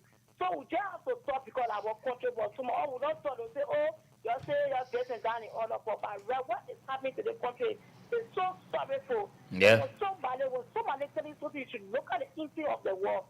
When you say rescue that two ways, you know that? Either the bad way or the good side. Yeah. So all we know now, whether you're rescue up or down, but we have to get up the way. It's not one. And when it comes to politics, your country first, your country last. It's sorry for God, as a fair constitution, we will talk for 6 years, and nobody gets to God. We will not talk for that 6 years. God will intervene for what is really going on. It's unacceptable. It's wrong to leadership. You can't treat people like that. You can't treat your country people like that. It's very wrong. But God will take control one thing. Thank you, Mama. Thank you very much. Let's take another person here. Good morning. Yeah, good morning, Sekou. My name is Sotita, and I call you from Ghana's this morning. Let's hear you. Yeah, Sekou, did you know that President Boka's trip to America is not about the African summit? It's about his granddaughter graduation. Yes, we know of it. At this morning, I get to know that President Boka's trip to America is about his granddaughter graduation. Are you kidding me? To use the taxpayer money on your granddaughter graduation? Yeah. Are you kidding me, Sekou? See our people in Kwadugboni is suffering for road condition. Yeah. Are you kidding me? Our people in Kwadugboni don't have safe drinking water. What can you spend some of this money on those people? Yeah. You don't even get time for Lofa County. All your thing is in bombing. I don't even think that Lofa going to benefit from the president. Nothing. Honestly, nothing. The need is just there that we have a president from Lofa County, but I don't think that we're going to benefit anything. Then if I listen to people talking to you that you should look for blessing. Then it needs to be causing Jowia Buka Denso. Somebody tell them say we will look for blessing from Jowia. You think that only old man you can get blessing from? Well, old man is not even blessed. You don't know that you can get blessing from your man. You call Jowia all kind of name. You call Jowia Kushman, all kind of names you call Jowia around here. If they don't really, you call Jowia again. Then. Are you kidding me? So that they do more respect. Me, I'm not going to pray for the government to succeed. My prayer is for the government to fail, and the government will fail, inshallah. The government will fail. They will never succeed. Okay, thank you very much. Thank you very much. So we about to transition. We're going to take 2 more calls, then we'll transition to the issue about the labor ministry. Good morning. Mr. Sherry, good morning. Good morning, sir. This is Burma William, and I join you from my district 13 resident of the Kisantoko village. Mr. Sherry, let me say good morning to your co-host. Let me say thanks to you for the topic discussion. Let me say good morning to Sarah, who is now with you this morning. Mr. Sherry, if you was to travel in Nima and then you don't have transport to go, and then somebody say, oh, Mr. Sherry, I'll be going Nima with my own car. Will you now wait for that time and the person will be going so you can follow them around? Mr. Sherry, the old man live in this country, it was not because of that program or that summit. It was all because of his granddaughter graduation and also his health condition. Yes. That's the reason why they only schedule it to say, oh, we're going for a summit. It was for his granddaughter graduation and his health. So they came forward around here. And Mr. Sherry, or SOS squad to Joe back 100 days, no car will not be stopped. When it comes to Vatam, Mr. Sherry, not easy there. Car are falling to Vatam.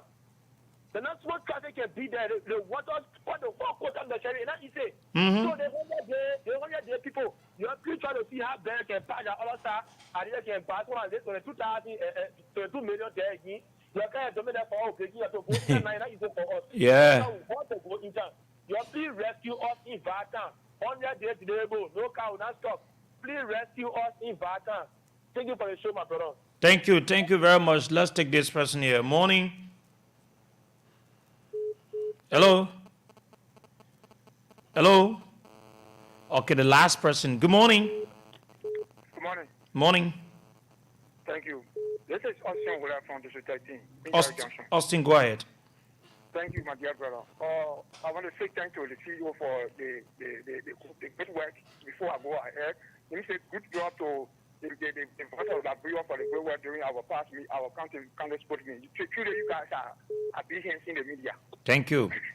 Thank you. So, you see, we're in this world, my dear brother, we're in this world, a leader that wants leadership in every country will tell his people that if I don't win this election, I will kill.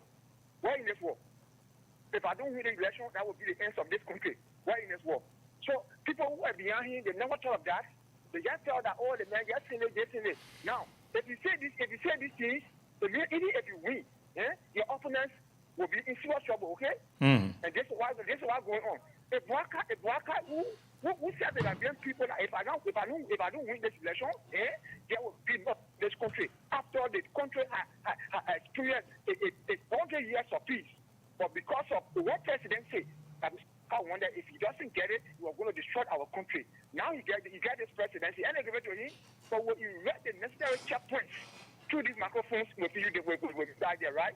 Yeah. We write the necessary checkpoint before Bwaka he does the right thing to lead this country the best way he can. Now Bwaka has taken the presidency, he doesn't know his way out, the way in. You know, these boys are there doing whatsoever to just make sure that the country go through. That's not it. We need Bwaka to come down to do the right thing that he wants to do, that Liberians are going to die if he are not getting the presidency for this country. That Bwaka must put his feet down. I'm calling all opposition leaders and candidates and parties. Let us be very peaceful. Let's see what they can do. Yeah. If they come as a rescue team, I'm calling on every be it for the opposition or the landman of Liberia. Let us give Bwaka a chance. Let him do what he thinks he can do for Liberia, or which he say you're going to kill Liberia if he doesn't win the election. Bwaka will do this way. Bwaka will do this way. He will bring Thank you, my brother. Thank you very much. Thank you for your call. I want to say thank you to all of you for calling this morning. Let's transition now to the labor ministry issue. And as you do, Sekou, let me say to you, don't attempt to go across. Don't attempt. Don't attempt to go across. Around the LPRC Freeport? From the bank. There's a bank. GT Bank? Yes. All the way to Freeport, second gate. When you come in from across, it's the first gate. Don't attempt. Wow. Worst of all, if we hear of accident and death, border or death, it wouldn't be a surprise. Right around Seti Brother. That's what the guy telling you. It cut off completely. It's bad off. It is a hill now. Any vehicle coming from across, once you move there and you're not aware, you're somersault. Wow. A bad off beyond any standard of road, even village road. They're using 22 million to do roads while they won't write in Monrovia, they could not do it. Bad off. I'm telling you, Sekou, across, bad off. Joe Bwaka used 22 million. That one, that project to say is sponsored by an institution where they will decide where to go. So this is a government-owned project. So they use 22 million to go do Dusty Road. But the city where the president resigns as his office, the city is bad off. You don't do anything, but you will run to a few roads in the interior and say you use 22 million and you want another 45 million. It's devilish. Purely satanic. It's bad off. Sekou, don't attempt to go. Don't attempt to go. Wow. Bad off. Bad. What is it we We'll talk more about that tomorrow, maybe later on. But let's move on to this issue about the Ministry of Labor. Sam and that of Melvin. You know, in as much when you started the labor vision, come on, cry. Yes. Pressure you go. He said, I'm already again. But we want to say some things today, right? In as much we don't support Joseph Boakai. We think he needs to be, protected by the Constitution that gives him the presidency, where the Constitution says that once this person becomes the president, they've got the exclusive power to appoint all of the officials in the executive branch of government. You have 3 branches of government. And so even though he appoints in the judiciary, but they go for 20 positions, right? But all of the cabinet ministers or whosoever, they are appointed and they work at the will and pleasure of the president. So whenever the president appoints anyone, no one they've got the right to tell the president that they can't work with the president. No. It is a total disrespect to the presidency, and it is an insult to the presidency by anyone that will do that. That warrant instant dismissal or removal. Thank you. It is within the case of Kopokra, who is the Minister of Labor. But let me say something. It's very interesting. You know, the other time I said here, before we go into our conversation, I said that we wrote the Horses Committee on Public Account, headed by Clarence Guy. Let me say this. You know, sometimes people can say Sekou is this guy. He behaves like this, he behaves like that. But sometimes you don't know some of the things that people do to some of us in the back, right? Okay. The labor minister had gone to the Capitol building to negotiate with Clarence Guy, Mangibi County District number 5, so as to not make septics to fall prey. I will not go deep, but I leave that with God and Clarence Guy. Whatsoever he did, I have the information. But this is what about me. If he did it in the interest of the country, God knows. If he didn't do it in the interest of the country, God knows. But at the appropriate time, Clarence will taste the bitterness of me. I respect people. I'm not stupid. You people in the House of Representatives, bunch of you are all colleagues. You just privileged to be representative. But we are all colleagues. In many ways, we are colleagues. This is not about bragging. You know, I wanted to say this, but I think it is the right time to say that is the truth. That is the truth. Everyone equal. Colleagues. Oh yes, that is the truth. It comes to this is not about bragging. It comes to financial issue. We are colleagues. Not many of you in the house there can do what we can do. Let me say it. In fact, you don't take time. Some of us can even do bigger things than some of you in the house there. But sometimes when we see you people, we respect you. It doesn't mean that we really need you people to make things work. The same power you've got, we have ours. I'm saying this because there's something bigger than what is into this. But at the appropriate time, Clarence Guy will taste the bitterness of me. You know, they say you can't tell someone they're stupid one time, you tell them they're stupid the second time, you keep telling them they're stupid, they will need to tell you that they are not stupid. But at the appropriate time, Clarence will taste the bitterness of me. That's all I will say. When we wrote the Horses Committee on Public Accounts concerning septics, we sent a letter, we had a conversation, we were told that engagements were being made. Kopokra, even though he was not the one informed, he was not the one invited, Kopokra had gone to the Horses Committee, and I'm told they gave them some money. So that whole case has died down. It has died down. After they took siege of it to Listen, go into that's it. why I say Clarence guy will taste the bitterness of me very soon. Very soon you will taste the bitterness of me. It's a caveat. Yeah, no, let me be honest. I can tell you for free. On this 7 days. No of lawmaker, you're not forced to be my friend. Yeah. And I stand to benefit nothing from you. You guys say You we're stand to- gathering all the facts. You stand to benefit something from me. Yeah. I stand to benefit nothing for any of you lawmakers. You got nothing to give me. I don't need you. But I do it because of respect. But I will stop there because I don't want to go a certain place and I'll say some things on the radio. But I will accept it. But I just want to let you people know I'm not stupid. I respect people and I operate. But if you think that I'm stupid, then I will tell you that I'm not stupid and I need nothing from you. Any of you lawmakers, I need nothing from you. Be you whosoever. But that is it. So according to my source from the Capitol building and also from the Ministry of Labor, Kopokra had gone to the Capitol building and to go negotiate with the likes of Clarence guy and other people so as to not having them to come to the Capitol building because the deal they've entered in, it is a quasi deal. But if I stop on this deal, then anything I'm looking for on earth, I should not have it. See my next move and see how it plays out.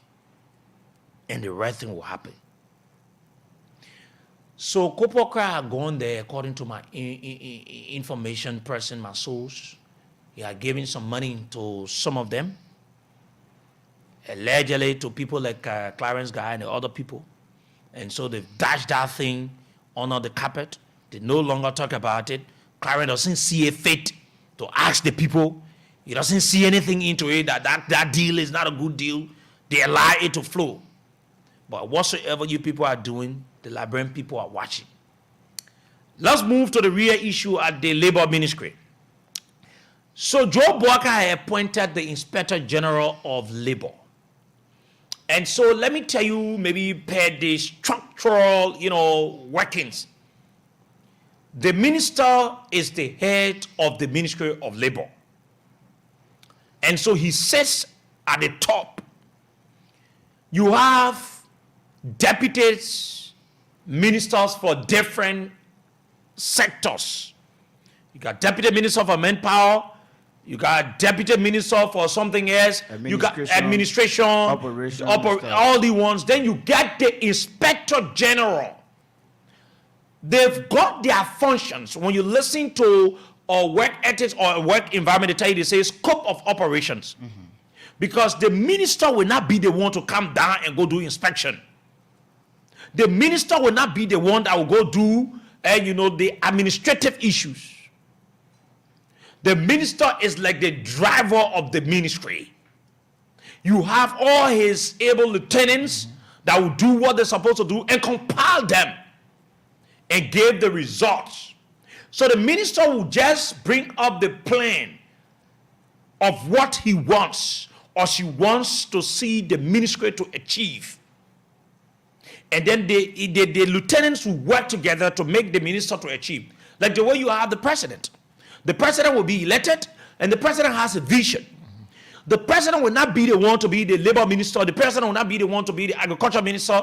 But then he brings or she brings on board people that will be able to work and deliver his vision or her vision. And so any good president will appoint people that will deliver. And it narrows down to the issue about the labor ministry. The labor minister will need to know his function and also allow other people. It doesn't mean because you are a boss, it means that the other people will not function. No. You are the minister. You got the rights. But you also need not to infringe on the other people's rights. They were appointed like how you were appointed. They see green or yellow, what kind of blue or what kind of letter they gave you, they gave the person the same thing. Maybe the only thing there is you the head, or maybe your salary is more than them. But you've got the same freaking rights they've got. They are qualified as you are.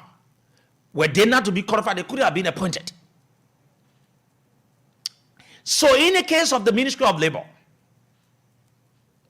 Kopokra has been brave to disrespect the president of the country.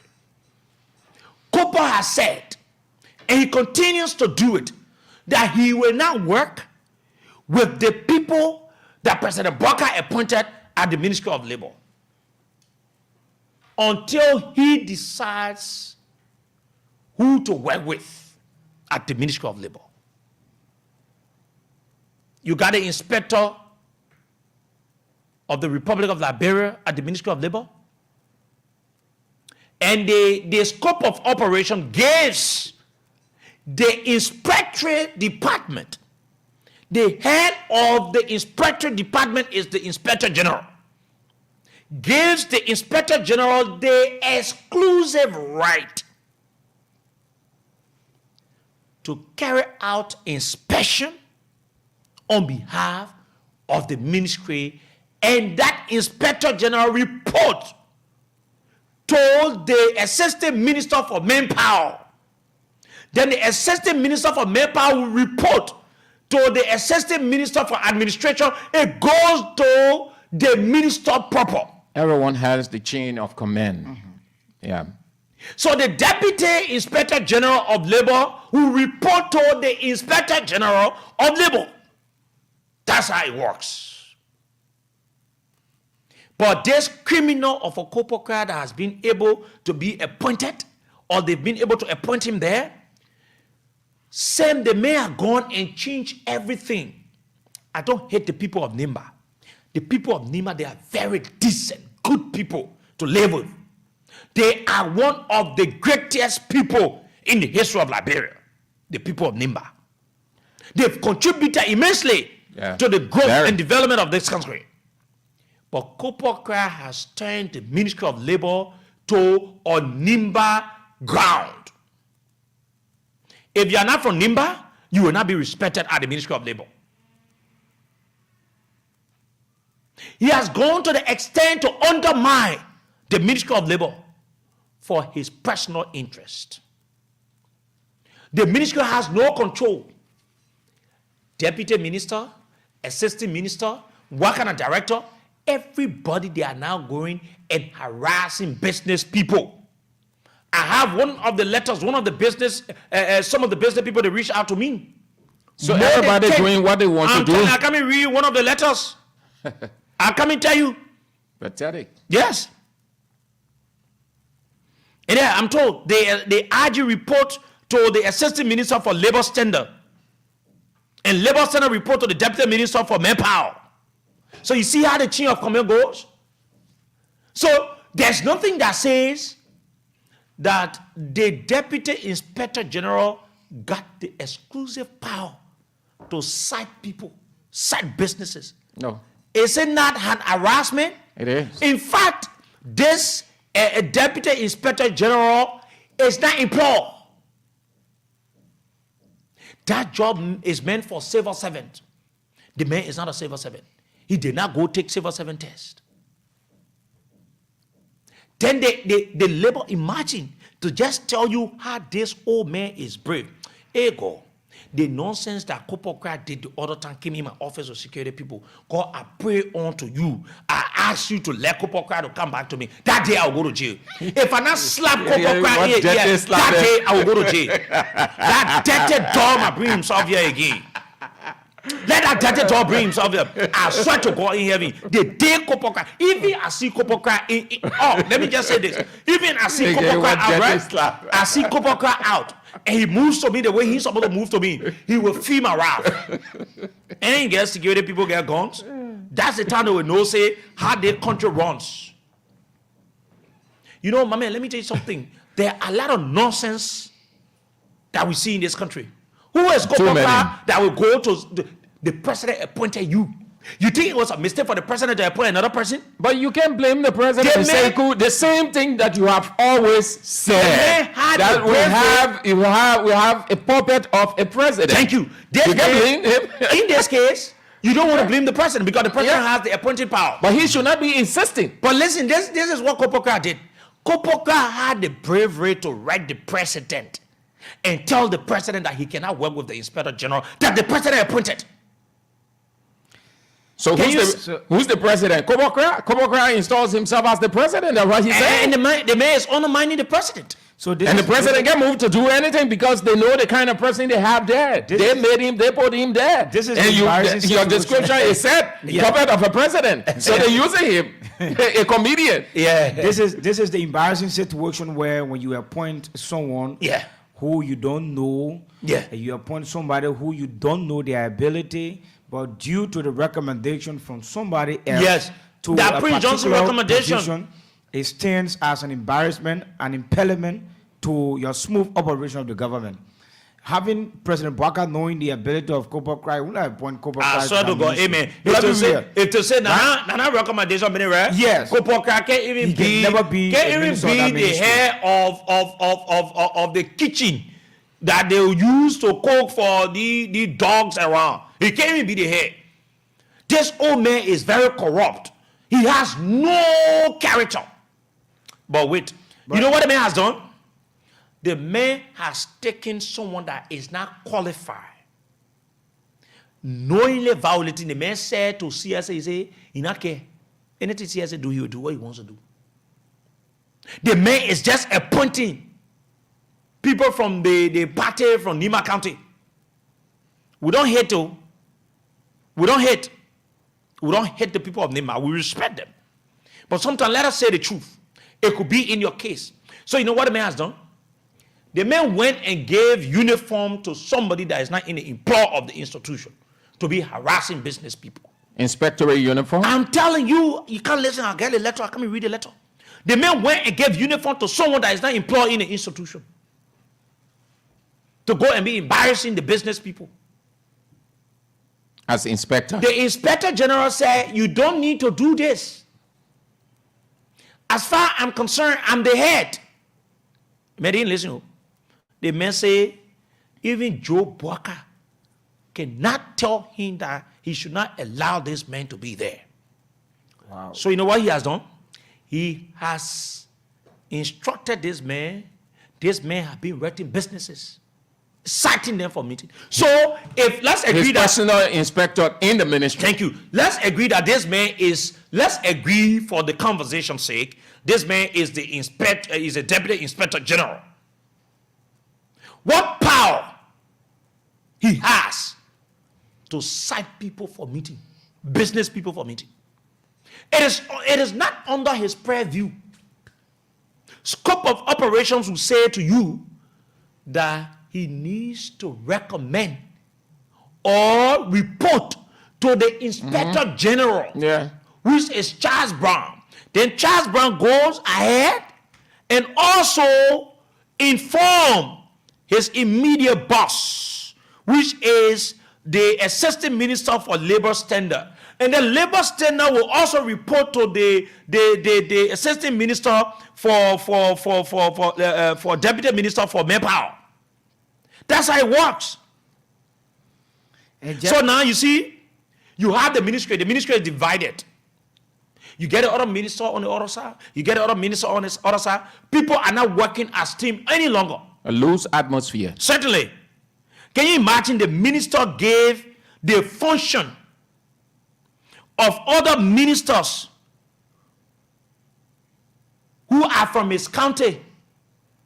He took functions from other ministers or assisting whosoever in the ministry to ministers and other people from his county, which is Nimba. You know the belief that dog have? That Jeremiah Kung will become president. So no matter what they do, labor ministry is the people of Nimba County Uno ministry. Let me read you the letter. Let me read you. Some of the things you're doing, right? Y'all will make this country, y'all will plunge this country into something. Let people just be thinking, say, y'all want to take one tribe, y'all want to be doing, y'all know how to walk in the country. Eh? Some of you don't know, that all good for nothing. Yeah, but it was one of the things. It was one of the reasons that brought the war. People felt cheated. They felt marginalized. They felt oppressed from governors down. Yeah. That was one of the reasons for the war. So lead them. Y'all lead them. Let's read it. Let's read the letter. Dated April 25, 2024. This boy was brave. Yeah, ego. My man, the whole government are just fiasco. Everybody on the show. No serious people will see the thing.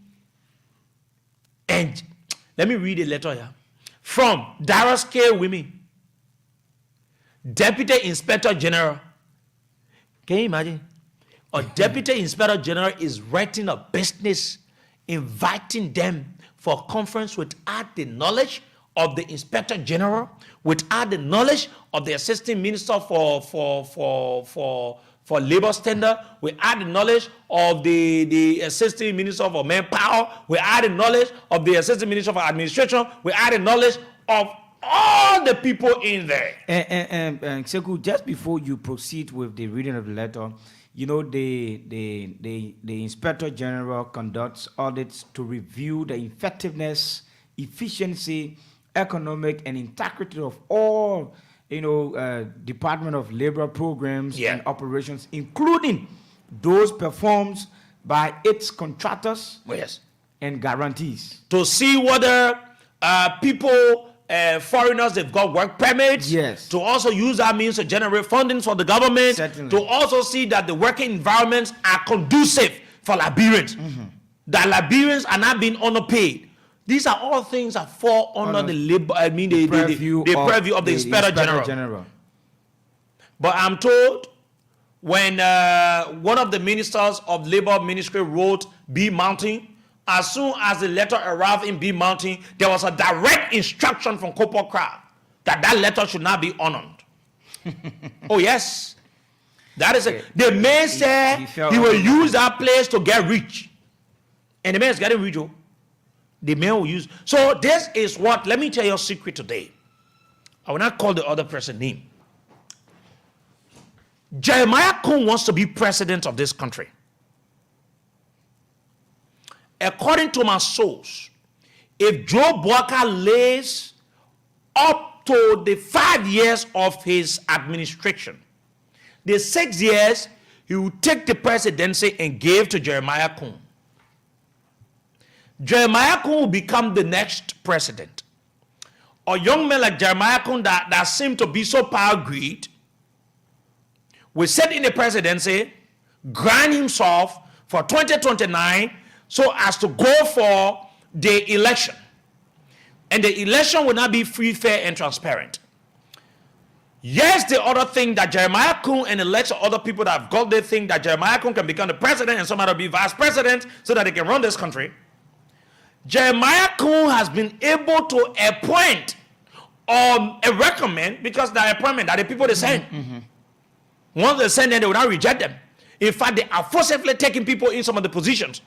Jeremiah Kun, this star-turned vice president, is now or has been able to send his confidant in lucrative positions so that they can use those positions. So that they can use those positions to generate more fundings for the 2029 campaign of Jeremiah Kun for the presidency of our country. I believe you 100% that's the plan.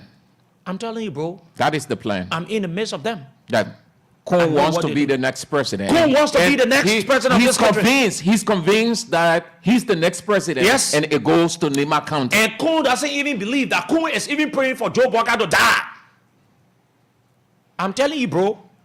Kun wants for Joe Walker to die today. Because the Constitution gives Kun the right. Yeah, there's for a Joe succession clause. Today, yeah. It is Kun the next president of the country. The succession clause is activated. Yeah. Automatically. On the sideline, the opposition don't want the president to die. Because they know when Kun takes over a young man of his kind.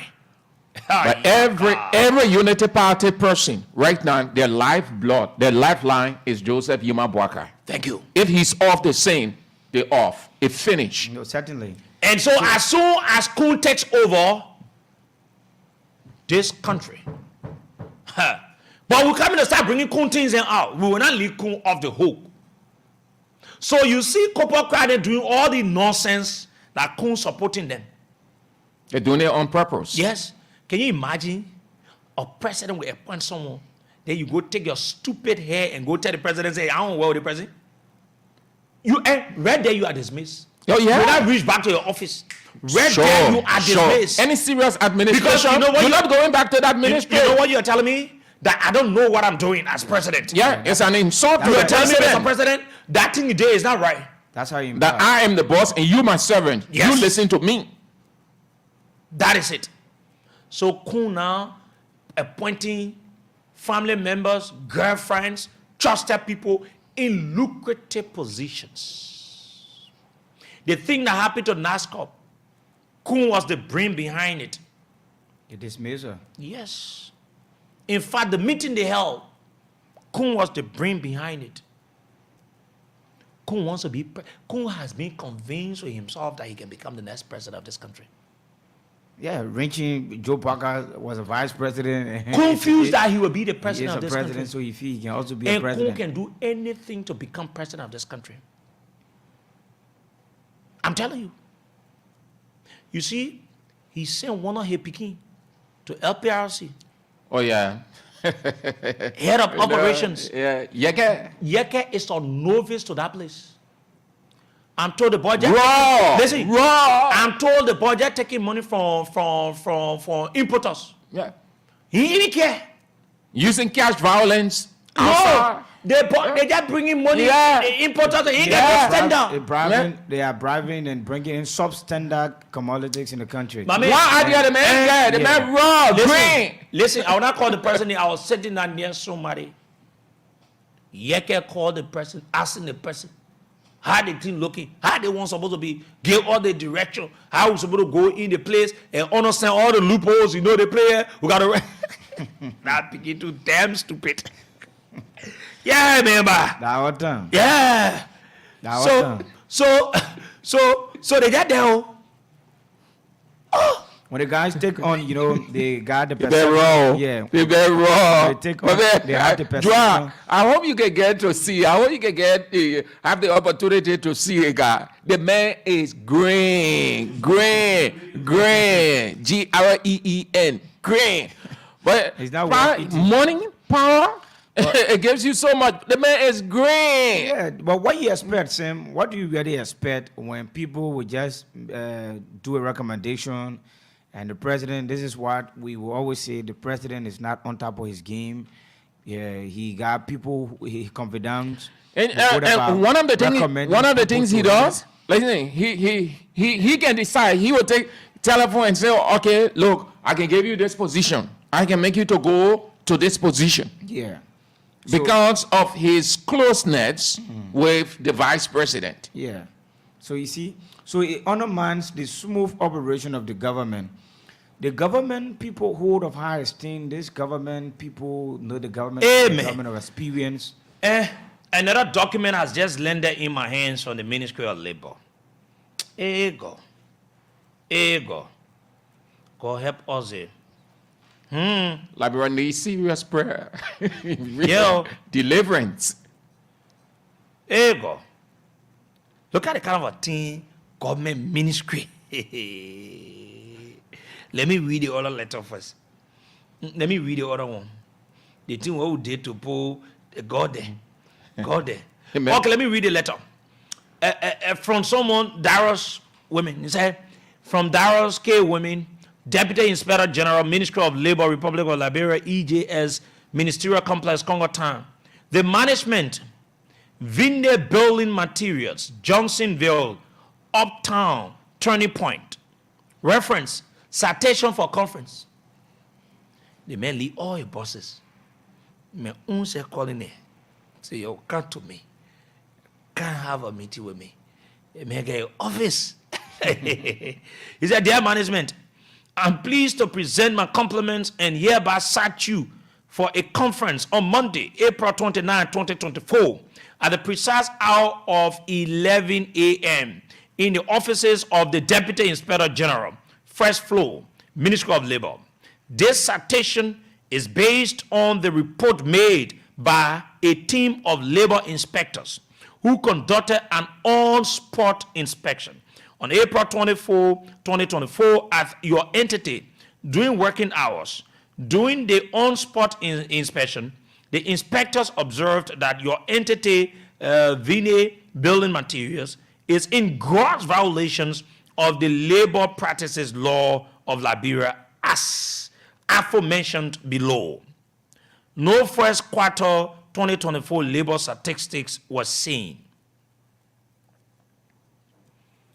How many times do you give quarterly report in a year? It's 2 times. You do it two That- times. Yeah. That the boy is telling the people they did not. The another one say no contractor certificates. I don't know what he meant. Contractor certificate. Is it it falls under labor ministry or it falls under maybe public works? Contractor certificate. To say Yeah, to satisfy that you are a contractor, you are officially licensed. but Yeah. the people anyway. Go. Honor Kobokra. The things are crying. No work permit for Niraj Sorand. I think that's some foreigner names they place here. No attendance log. No in-house payroll. When you say no in-house payroll, then how are they paying the people? No overtime record. No employment / contract sheet for the Liberian workers. No leave record was seen. So he wrote the people, citing them. I don't care about the content of the letter or whatsoever, but the breach of the scope of operation is what we're saying. He has no right to write. It is not the Deputy Inspector General.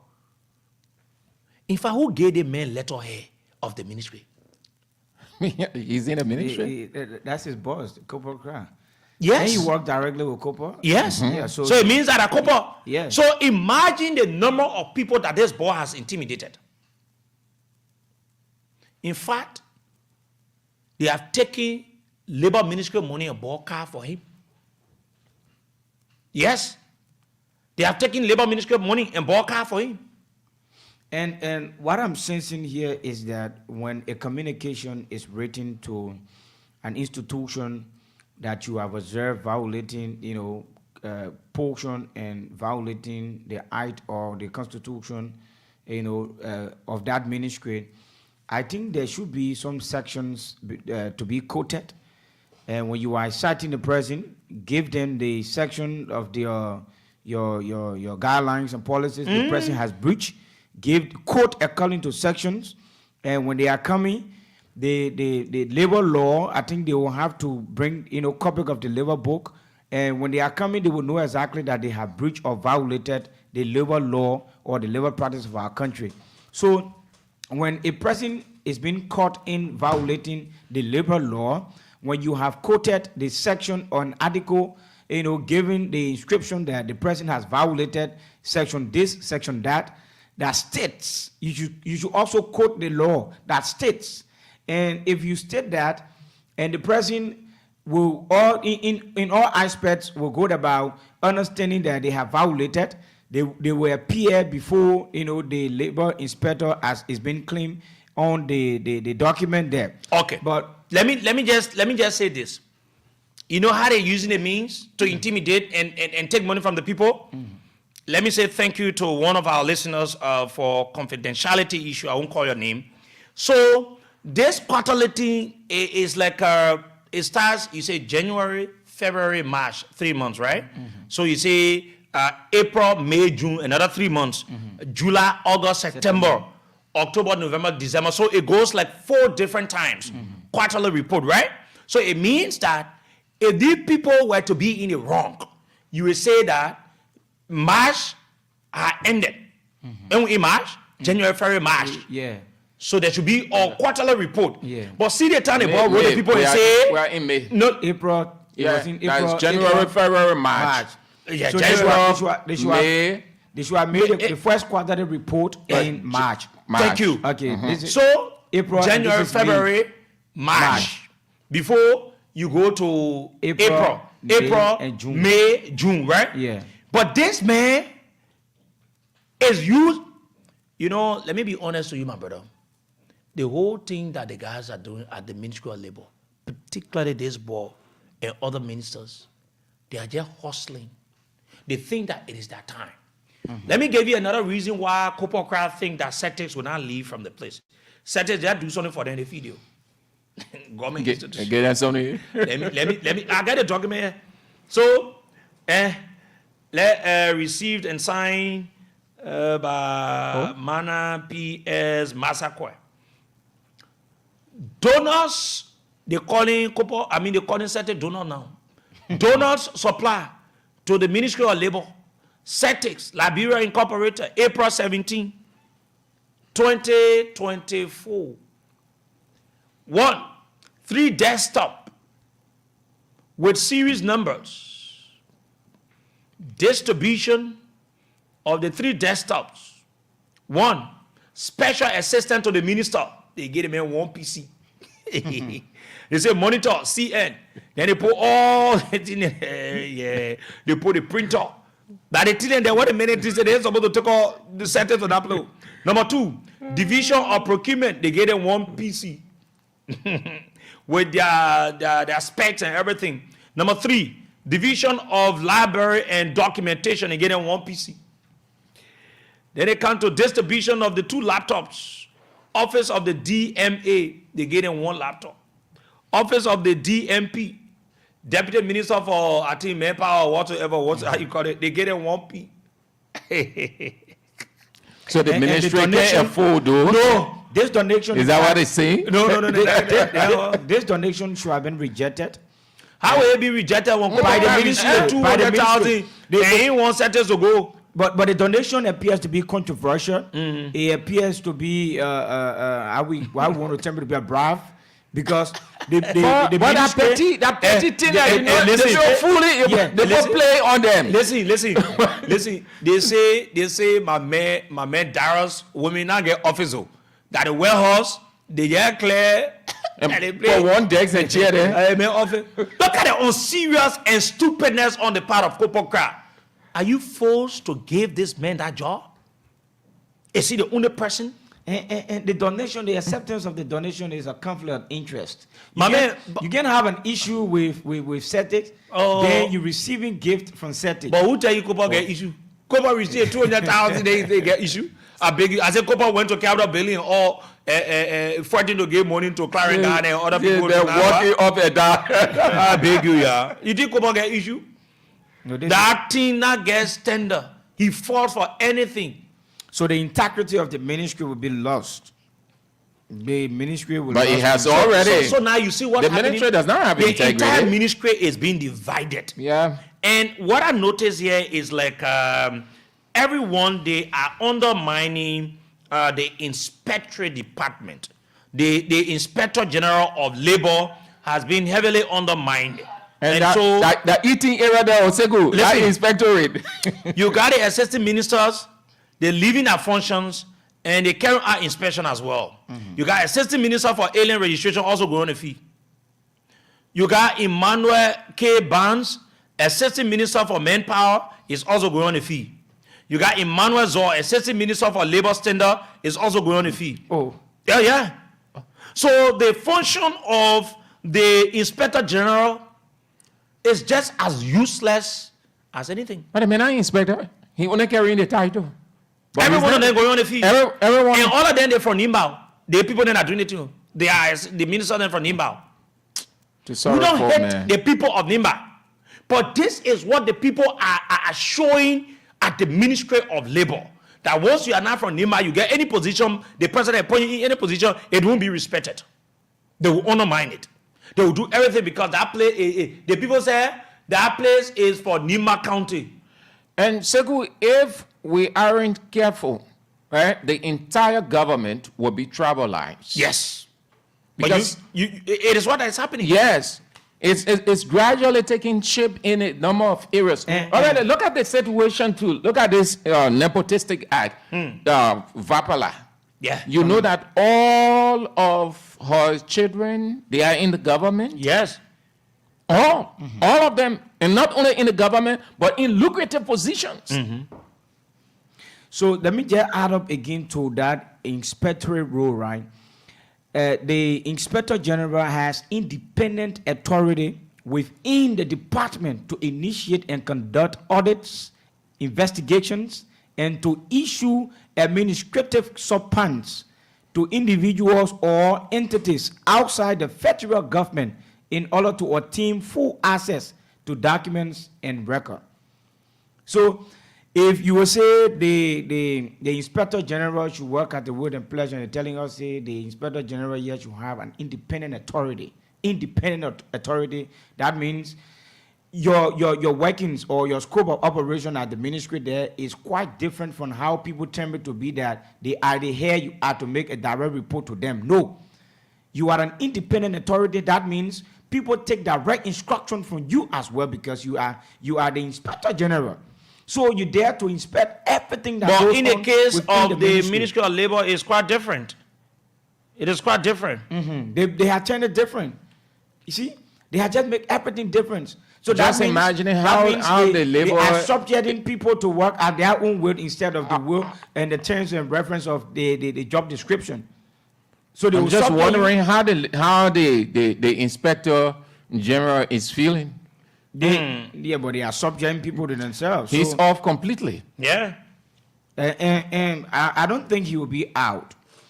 He's out for now. In a sense what I mean, psychologically, he's out. He's off. He's just there now. Yeah. He's just there because he doesn't want to come out and say this and say that for fear of it. But he finished. Just to tell you that the minister is doing everything to honor even the president, to go to the extent and say you don't want to work with this man. What the power do you have? How brave you think you'll be to go and do that? But let's listen to Liberians on 07709079070, 07709079070, 08809079070. Are the two numbers this morning to join us on the program. Good morning, Liberia.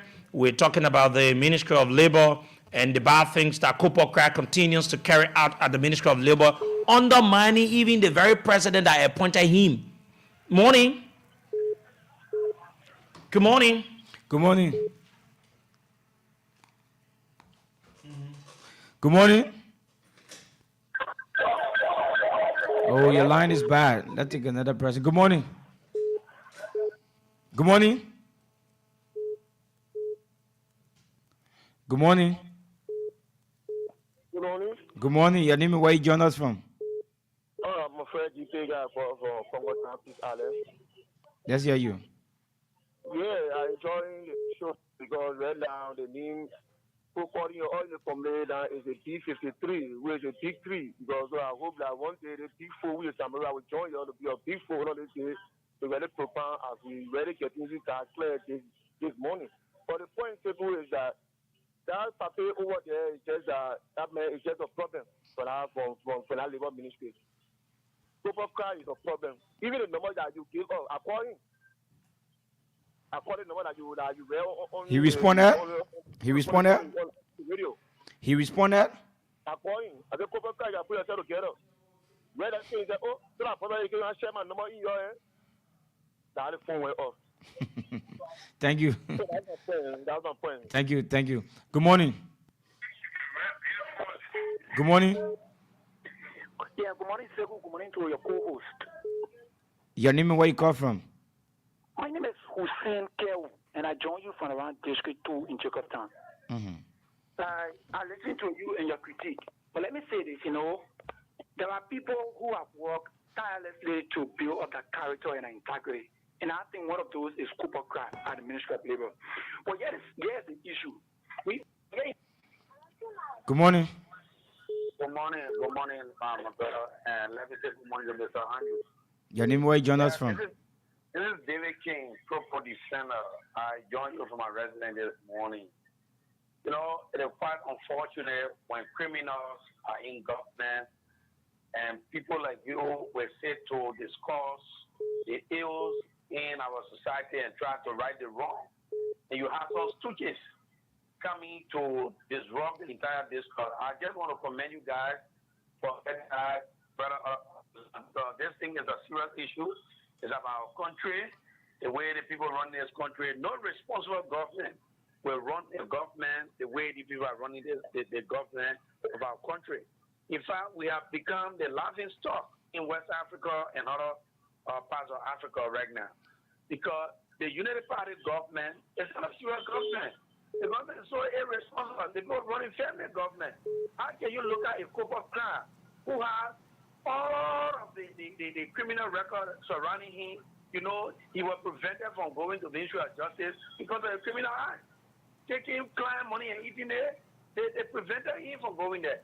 But like Ministry of Labor, just bad luck. It happened to Charles Gissing, and he landed to the very Ministry of Labor. So the same bad practice that Kobaka is carrying on there, it is the same bad practice that Charles Gissing was carrying on there too. So we want to say, if Kobaka and other people who are there doing the bad things to our country, if they have no contribution to make, they should excuse our country, because Liberia is not for Unity Party, neither the NDR. So they should understand that together in a fixed score. Thank you very much. Thank you. Good morning. So quickly to conclude, right? So you cut me off. So let me conclude quickly, right? So this is my point. What you want to conclude on? Yeah, so here's the point, all right? Yeah, we were here in the last 6 years when Major became de facto president. You guys didn't have the guts to cost. Good morning. Yes, Segu, good morning. Good morning. Your name and where you come from? Yes, Segu, thank you for the favorable discussion. But in order to discuss the issue of Kuboka, we always try to get an actual fact on all of those things. But Good morning. Good morning, how you doing? I'm fine. Your name and where you come from? Okay, once again, Prophet Emmanuel Eswati, the Purple Prophet, I call you from Maggie County. That's you. Thank you. Kakata, the specific new Kakata. Brother, look, this country is Mama Liberia. This country is Liberia that belongs to every Liberian. So if somebody made error, they call me promise in a people. When they call me promise in a people, they are not going 2% of AUSF. So you understand? No, we ready to talk here. God bless you. God bless you, man. Thank you. Thank you. Good morning. Good morning, Mr. Sherry. My name is Benedict Smith, the speaker of the Concerned Motorcycle Advocates Group, one of the strong followers of this show. I want to say thank you for the unique topic that you always discuss on this media. Sometimes when we say this, people would think that we are pushing travelers or this, and which of course is not travelers, it's a reality. Now, as the earlier stated, we are against the Liberians, really. But the Ministry of Labor, according to our observations, the Ministry of Labor just looking at the Ministry of Nima County. And not only the Liberian alone, that the DA, none of them taking the DA, just looking at Madingo Cordona. Because the entire DA is surrounded by Manigo because of Manigo Mayor heading it. Which, of course, is not good for our country. Liberians, they are all one. But when they put you somewhere, you have to work in the interest of all of the citizens. Thank you. The man is qualified, let him accept the position. Thank you. It's something that corporate crowd really have to stop in our country because it brings tribalism and tribalism. Thank you. Good morning. Yeah, good morning. I'm Steven. Yeah, let's hear you. Hello? Yeah, good morning. Your name and where you join us from? Yeah, thank you very much. My name is RCS Memo. I joined you from Tinko. Yeah, let's hear you. Yeah, I heard see what you were discussing about the I call it tribalism, and definitely 2029, God forbid, if this Sancton Vice President Joseph Jeremiah Kun having to win elections, and definitely I know that he will try to play some fire on his elections. And when he has to win elections, definitely there will be a trouble something with government that will be in this country. And we pray and hope that elections will be transparent and nothing will happen to that elections. By Jeremiah Kume, we know that we'll come back to the presidency to take over the country to therefore directions that is have to go to. Thank you very much. Morning. Good morning, Segu. Good morning. Thank you. Sam, this is Pascal David, District 6, Swallow. Thanks so much for the show. You know, look, for the fact that Mr. Bwaka Iri had to take Mr. Clark from the Ministry of Justice and send him a labor it means there was some motive. Is this the president who has come to do things not the same way? We need to ask ourselves. Do we even know Mr. Clark? That's why we cried at the time when he was in our government. This man, look, Sego, maybe you don't know this information. All the Lebanese in this country, their lawyer is Mr. Clark. He lives not just too far from one of all the Lebanese business people in this country. Their lawyer is Mr. Clark. You see how deathless the old man is. This is the wickedness that the people of the blood have brought on us. Thank you. Morning. Good morning. Mr. Sherry. Your name and where you call from? My name is Claire. I call from Brooklyn. You want to lower your radio? Yeah, let's call this one. Please do.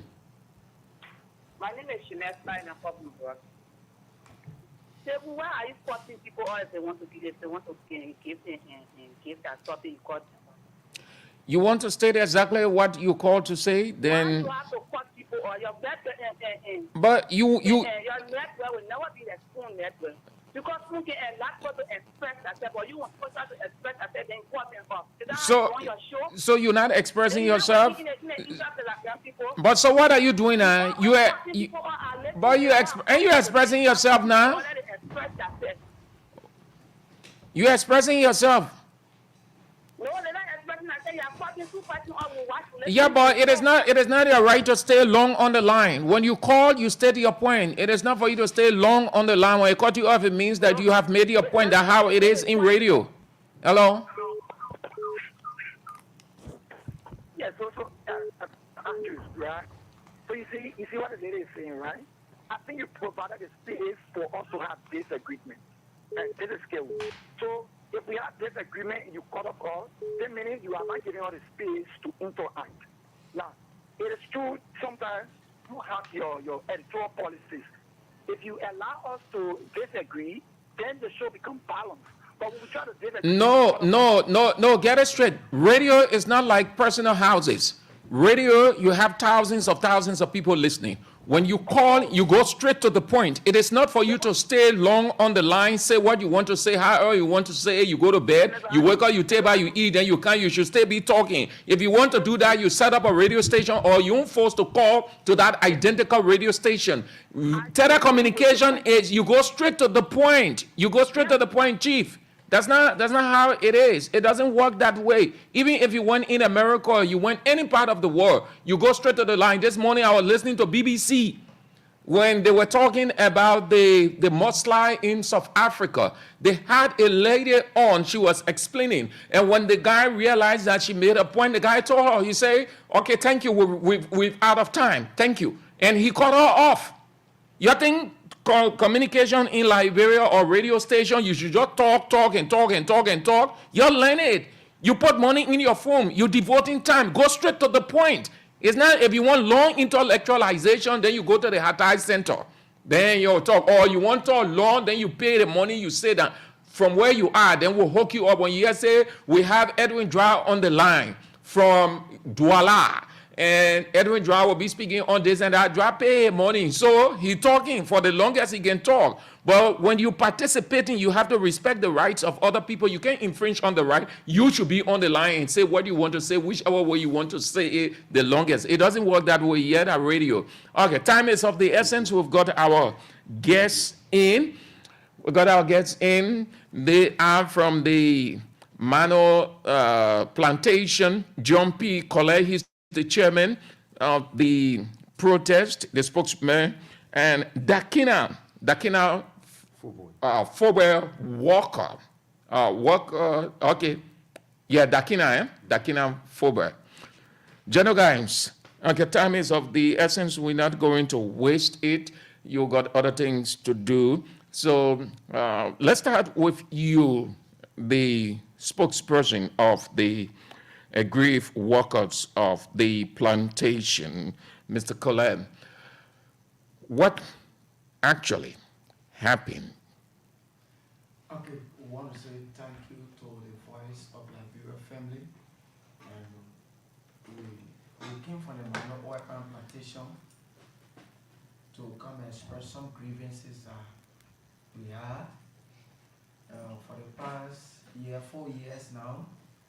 We have had issue with the Mano Oil Palm Plantation, and we've been discussing these things, even with the management.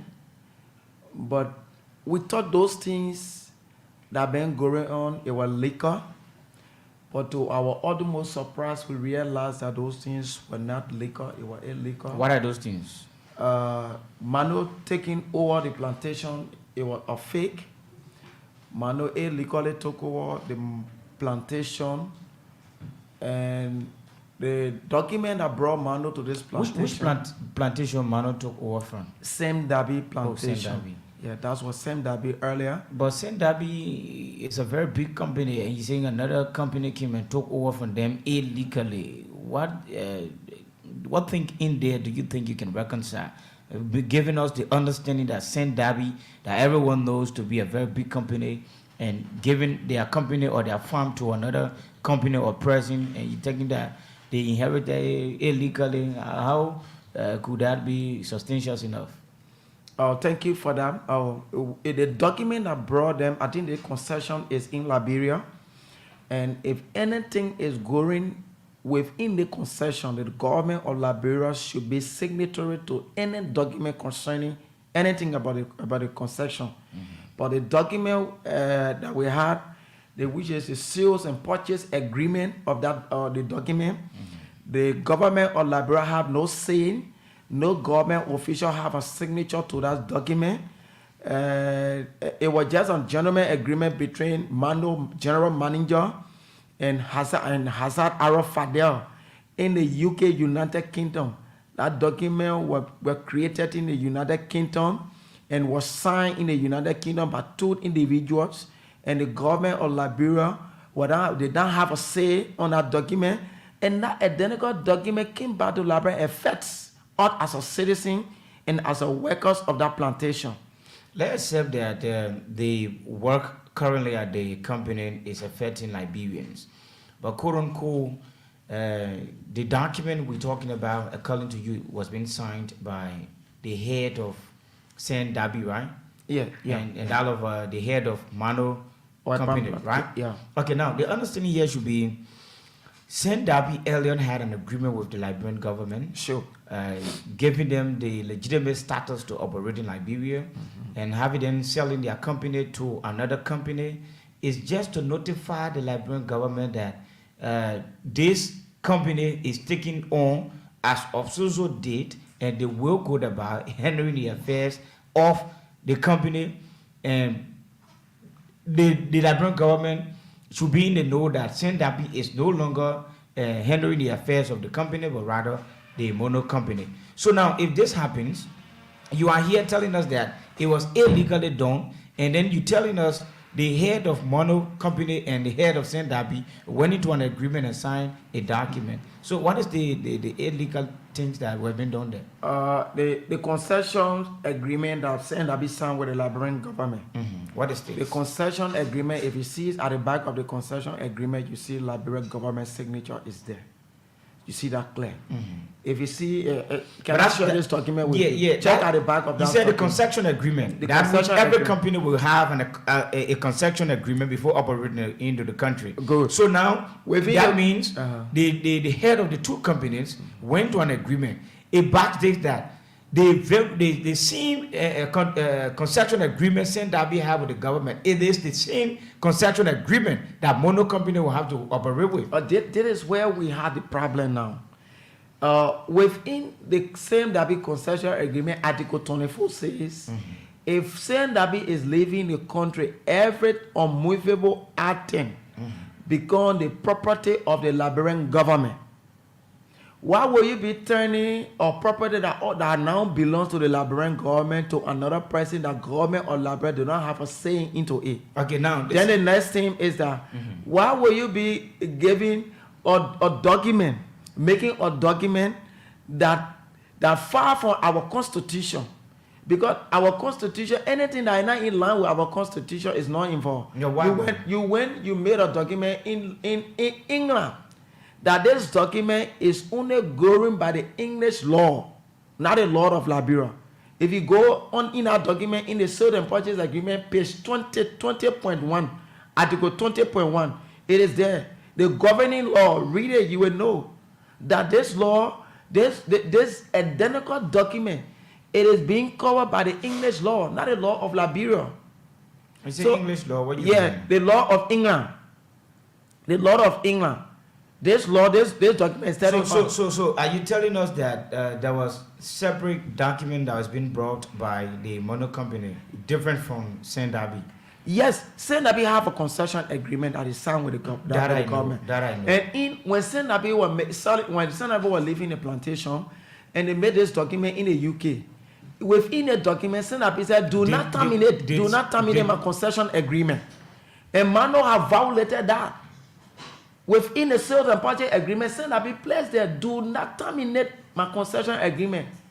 And Mano agreed and he signed to that. And this is what I'm saying. That means the concession agreement between the Liberian government and Sendabi, the mono company, will have to go directly with the concession agreement. They are not going by it. So now, if they are not going in line with it, and then you're saying that they illegally took over the company, this is where I have issue. So if Sendabi officially turned over the company to mono company, telling them that you should go by the concession agreement, that means it's not illegal. They were in the know. But now, what we think and sense from this should be, the mono company is not operating in line with the concession agreement by Sendabi.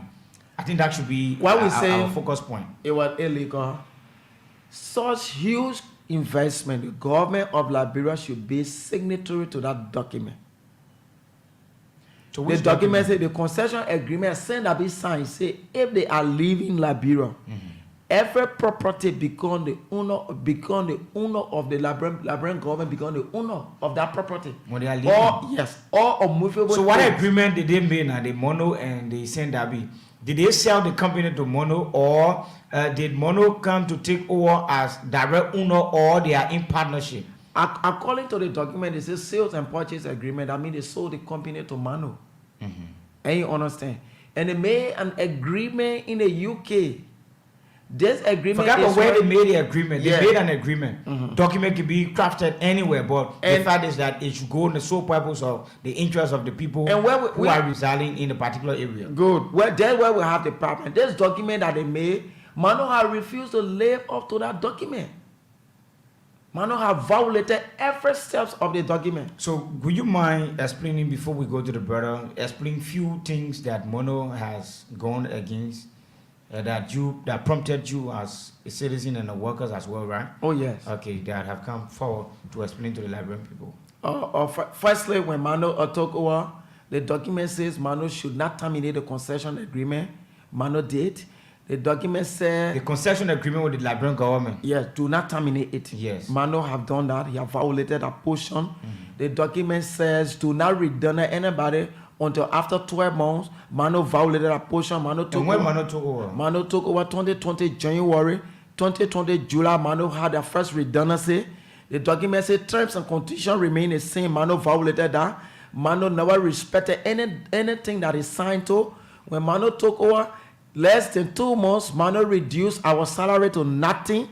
And every aspect of that document have been violated, including the CBA that Mano and us knew, that we even came and signed to. Mano have violated every step of that CBA. Okay, before coming to the CBA, okay, let also talk to the brother to maybe he has some lower contribution. Your name? My name is Dakina Fuboy. I'm the chairman for the pressure group from the PhD community project, Fete community in the Mano Palm Oil Plantation. Oh, okay. You are the chairman for the group that have been staged in the protest, right? And what is your position to it? I am the chairman. He is the pressure group. Pressure group chairman. We have a pressure affected community, which we call the PAC. He has been inside, but he's one of the chair in Grand Cayman because I the head all over head chair. Oh, you are the all over head. Yeah, for bombing. So what directly your community has been affected with? Let me go to the point. You know, when Sam Darby took over 2010, things were very okay, or those They are Say clear. the minor. Them say, no, Sam Darby. That means they will keep the ball rolling. Will be very patient. Because there are issues we will discuss here. It will go worldwide. When Sam Darby took over the place, they make us to understand that now we are doing project. And project, the citizen, even the Sam Darby, we're facing some constraint because donors have to help out in the process. But when production starts, things will okay. With the understanding that we know that Sam Darby were going to remain. But for Semi Darby going, for that we have no idea on that level with the Liberian government and Sam Darby. But one thing Semi Darby make us to understand, my going policy continue. And this policy continue, we understand that the rate that Sam Darby were paying us should remain. Don't cut down nobody's salary, don't do any redundancy. So when Sam Darby were going, was that the agreement between Mono and Sam Darby? It was between Sammy Darby and Mono Company. It was between Sam Darby and the workers, in line with our CBA and the concession at that time. No, listen now. He's saying Sam Darby was leaving, and they told Mono that all of the agreements with our people should remain intact. Should remain intact. Don't put anybody down. Don't reduce anybody's salary, and continue with the hospital facility and all the stuff for the workers, right? Yes. Okay. So, in the cultural indictment form, the rental fee, Sam Mando should take all liability because in fact when Sam Darby, that is obvious. Once it's just like the woman left the other hospital and came to the new hospital. The new hospital to take the responsibility of all the children. And the high is in place, right? The high logo. Okay, so now. So now, when Sam Darby left, the policy continued. They were talking about, we tried to find a sales and purchase agreement. It took 2 good years. Because when we asked management, we really want to see this document that says that everything remain untouchable. But why is it that we can't find this document? Sam Darby, Mando will make us to understand that the document, they didn't get a document. In fact, they didn't have the document. The sales and purchase agreement. Who say that says don't touch anything. Anything over there will be untouchable. It must remain the same. No, when you say sale and purchase agreement, that has to do with the direct revenue generation of the company and the resources of the company. That does not lie in the purview of you as a worker. It deals directly with the investors, people who got the company, and the Liberian government. Yeah. But if you look in the document, if you look in the document, it has something to do with the workers. That has to do with the CBA, the collective bargaining agreement. In fact, let me make you understand something. This document will tell you that don't face new concession. The same Darby concession remain. Don't face anything concession. Okay, now, Mono took on. When Mono took on, you said things were fine in the first one. Sam Darby? No, when Mono took over from Sam Darby. No. Sam Darby, 2010 things were okay. But when Mano came in, the conversation here is now when Sam Darby took on. Yeah, we have the talk here now is Mano. Sam Darby left the company with Mano. When Sam Darby left the company with Mano. And I brought when Sam Darby left the company with Mano, things were bad. Things were bad up. Until when? Until now. Until now. They have operated. Things have been bad up. Bad up from the day they took over 2020 January. The 4 year they have operated on. And things are very, very bad on us. I will take home 60-40 after all deduction. So, from this background, the worker of Mando Palm Oil Plantation, both Bomi and Cape Mount, we say no, we can't see this after we have seen this document. So, okay, let me ask the brother, right? Let he give us the CBA. Then he gave us the understanding of the CBA, the collective bargaining agreement. Give us the understanding so we can understand the agreement between you as workers and that of the company. Because if you're saying Mono took over and things start to get very bad up, that means maybe Mono might have had certain plan to go against the citizens, or maybe their wage bill drop, their revenue drop, that what prompted them putting people down or reducing people's salary. But we want to know exactly from you, what is the collective bargaining agreement, the CBA? Do you have a copy, or do you know anything about the CBA? Oh, yes. And what is that? Firstly, I am a union official. Yeah, as a union official, you should be on top of it. A representative. The CBA is an agreement between management and the workforce of the plantation. Yes. And we all went to it with the government of Liberia, signed an agreement that everything that is placed there, the workers' well-being, it is into that document, and how the workers and the management should operate. Give us some clear pictures exactly stating that. Okay, for the facility, those facilities, the dwelling, the camp houses, the schools, those things are placed into the document. But when Mano took over, we have 7 buses that were taking our children to school. Mano reduces to 5, which caused the children to go to school, to walk and go to school and come from school. The next thing is we have water testing, quality water testing. Since Mano took over, we have now had one person to go and test those water that we can drink. The next thing, go to the various camps. No bathroom. Our women bathe outside. The women go even 4 o'clock before they wake up, they take bath, because else you will go to the creek to go take bath. When Mano took over, people go to the palm bushes to defecate. So how long have you been experiencing this as a union official? 4 years. Since 4 years. 4 years. What has been your engagement? For me, I joined the union just 2 years ago, and we actually been pushing it. Your engagement. Yeah, we've been engaging management. We raised an issue with management, and we'll have a huge meeting. National Guard will also represent to that meeting, and Fadel made us to know that he's going to contact a vendor from Belgium to provide 8 buses in that meeting. We spoke with the vendor in Belgium, knowing that young man was sitting right to the Cora factory and speaking to us. From that day, 2 years now, those buses cannot appear. He said that he's going to take a contractor to bring buses. Okay, bring these 7 buses. He had refused. He made his contractor to only provide 5 buses, which causes our children to walk. The next thing is that, if you go into the plantation, you have something in Liberia called child benefit. If you offend anyone that you don't pay the child benefit, they take you to court. Since Mano took over, those benefits, he know them. The benefits you're talking about go directly to employees. Yeah. Not contractors. No. Fine. So I heard you mention about contractor and stuff, children walking. Yeah, we talk about employee children. While we speak, we talk about employee children. What we're talking about is that those contractors, their fee rate were reduced by Mano, and everywhere. Okay, that's why we bring the contractor's name. But we talk about everything that's here is based on the employee. Their children benefit have been reduced. Go to the clinic, go see the conditions of the hospital bed are all damaged. Go there. So you also talk about the maltreatment by Mono. So are you also an employee? Of course. And were you redundant? No. And people who were redundant, on what basis did you think they were redundant?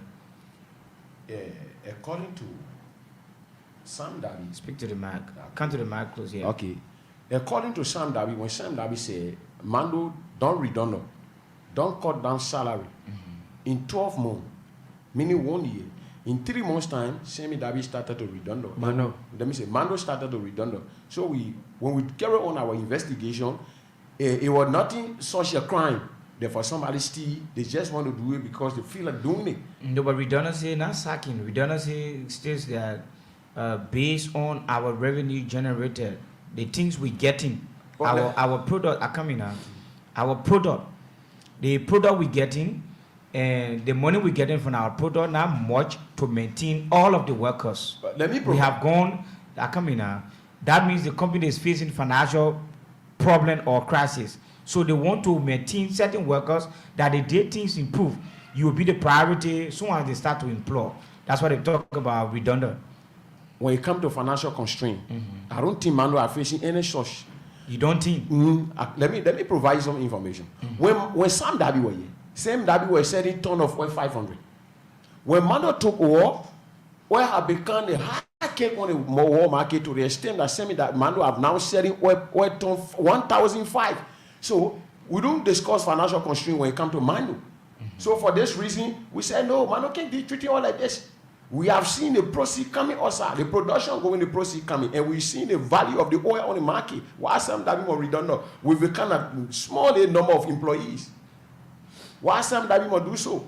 And same that be allowed to protest for 21 days. Mano. And in Manu allowed to protest for 21 days. And the 21 days, it was a cultural indictment, their rental fee, add our salary, our children are going to school on time. Same that we violated all this, and Manu violated all this, and we allowed to go for 21 days. And the Assam Fadel were brave, prompting our brother to come and counter protest. If you check the Puma radio, you will find a voice there. Today is there. Today they play. You call them now, they can play. We say, okay, for this man, I don't think they may be able to operate this fund. With a kind of peaceful situation now, we involve Bomi and Kemam. We are there, we want to win a problem. So we are asking the Liberian government to take seize of that fund.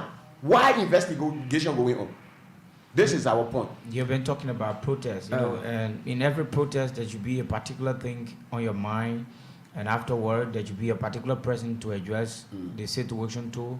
Have you been able to meet up maybe the general manager or whoever you think you are protesting? Yeah, when we got this document, and we plan our protest action. Later, our lawmaker came in. We prepared our petition. We gave them, and they promised us that they were going to meet us in 2 weeks time. The 2 weeks expired. The lawmaker. The lawmakers. Who is the lawmaker? We get Daba Vabla, Honorable Daba Vabla. You get Honorable Gbese from Tiwa. You get Honorable Mohammed Dosi from District 2, Garula District in Cape Mount. We petitioned them, and they promised that 2 weeks later they will come to us so we can get a redress from this. If we give it to them, it was with them for 2 good weeks. Nothing such. So later we gave them additional 3 days. And the 3 days stay, then we told them that after this we got plan B. And in this plan B, they called to internal affairs. Internal affairs, we went them, they say all of the parties that are responsible for this, because if you check inside, sometimes it will be the labor matter, oral matter will be there, and the agencies that are responsible to address them, maybe they will come. So later they called to labor. When we went to labor, the agenda changed. The deputy minister for manpower, Isaac, who called your ear after his chef cited us in that particular meeting. So for this time around, we believe that there's some foul play. So now we asking the Liberian government, all of the damages that Manu have caused in that place, cutting down our salary, redundant our brother, then he restate them. And then he bring back our salary and the damages he got, then he do our retroactive pay. If he can't do this. I wish we would have had more time to discuss this, because the time will not permit us seriously, because we've been waiting for a very long ago. Yeah, we have a travel. We came from Bombay, so we rode a car and the car tire got flat on the highway. Yeah, we wish we would have had a time, but let's open the line and see whether we can interact with the Liberian people so they can call and give us their opinion. 0770 907 907 0770 907 907 0770 907 907. Guys have come from Saint Dapitin Mono Company, and they are expressing. I know this is not politics. You wouldn't see Mopo calling 0770 907 907 0770 907 907. This is Good Morning Liberia on Voice of Liberia. I'll call 0770 907 907. If there's no call, Sam, I think we continue. Yeah. So since that's it, yeah, I think if we have had more time, you guys will have explained, Let's take the call. Good morning. Good morning. Your name and where you join us from? Yeah, this is Francisco Finton calling from Roseville. Yeah, let's hear you. My concern has to do with your guest in the studio, right? Mm-hmm. Labor matter in the studio, they have trained, they can follow for that, for protest. My only advice is, they got a case, they can go through in social dialogue. Let it try all means of social dialogue. Union leaders standing up to work on behalf of our people should have the full support of the people. So the first thing you do a formal complaint told the Ministry of Labor, start setting every count that you think the company has violated, for which you have your plan B, and then there will be course. According to our labor law, they have 30 days to respond. If no response is given, then you go back to the same labor ministry and do a communication. Let's take another person. Good morning. Good morning, Sekou. Let's hear you. This is not Sekou, it's Joa. Let's hear you. Good morning, Sekou. Good morning. Go ahead. Yeah, my name is Alvin Davis. I'm calling from Stoughton Creek Community, Momotown, to be precise, where Chlorine Factory is. You know, Sekou, I'm very disappointed this morning to hear such a news from Mango. Because it's Mango, you should behavior. Especially for our father, don't have any respect for the rule of law in Liberia. Like you say, our conversation in your pocket. Sure. I used to work with Chlorine Factory. I was sitting. That make a job work on one soon moon and just put food down. Every time, I mean, go to that place. I bet you take your microphone right now, brother. Go down there, the employee. Or contractors. The contractors are more than the employee within the factory there. Sure. Good morning. Thank you. Good morning, Joel. Let's hear you. Yeah, I rejoin you from District 2. This is Hussein Kew. Let me say good morning to your guests. My dear brother, thank you. Thank you very much. And, you know, it is one of a good thing to come up, you know, and express your misgivings about some of the happenings. But now I will advise that you, like one of the callers said, I will advise that you address the requisite a government entity responsible for such, you know, qualms or disagreement, like the Ministry of Labor, the National Investment Commission. Those are all government entities that you can do a formal communication to, and I think they will have a redress. Coming to the radio is not a bad thing, but you have to do a written communication so as to those ministries that are responsible can make some intervention, even to the lawmaker, you know, in that part of Liberia and the senators as well. So Thank you. Thank you. Good morning. Good morning. Your name and where you join us from? I'm Christopher, calling from Banjo. Let's hear you. Okay, my dear brothers and sisters, what I want to tell you guys cannot take it lightly. If the government cannot hear your plight, you put your double offer. I will support you. Let all the double counter in your sister company. They could be taking advantage on your man. What happened? Thank you. Thank you. Thank you. Good morning. Yeah, good morning. Your name and where you call from? Yeah, this is Provo Momeka. I'm calling from this facility. Let's hear you quickly. Yeah, what I got to say this morning to my brother in studio there is that you shouldn't listen to people that will come on and just say, go to the record authority, go to Ministry of Labor. You'll be wasting your time, my brother. If they don't listen to the other means, you'll use the radical means. That's the only way the government will come in. So these are people, they got people all around, people on radio station, be talking all kinds of things. Things that happen, people in society, they're trying to express it. They're telling people this is not that radical radio station. Thank you.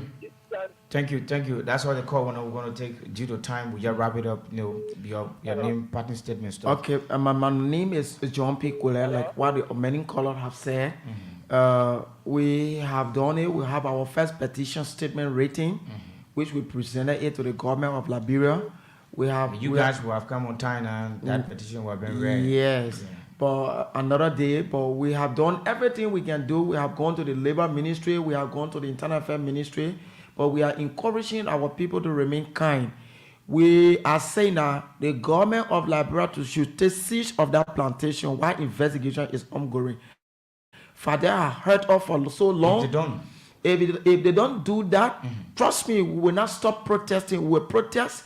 We are encouraging our public, general public. We're going to give our number.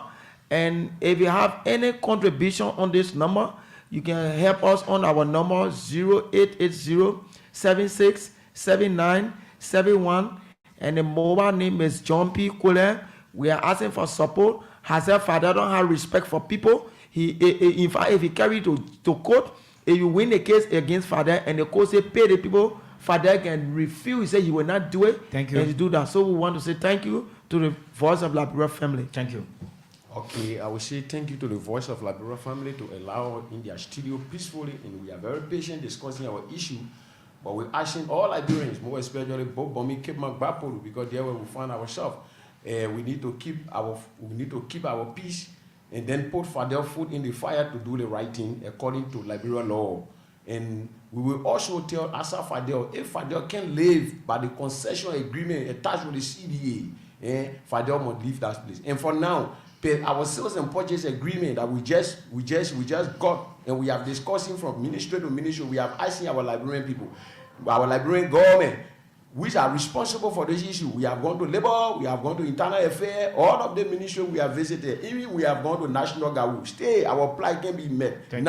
If you keep pushing against the wall, we will ask our people to get us, and we mean it to get us. So let the Liberian government take seize of the farm while investigation going on. Other than that, we remain to protest until the last day. Thank you. So, folks, that's all the time we have on Good Morning Liberia. On today's presentation, earlier was Sekou Sharif and was joined by Sam Andrews, and my name is Edwin Melvin Jua. We hope that we will be here this afternoon on Bit and Pieces. Do have yourself a pleasant good morning.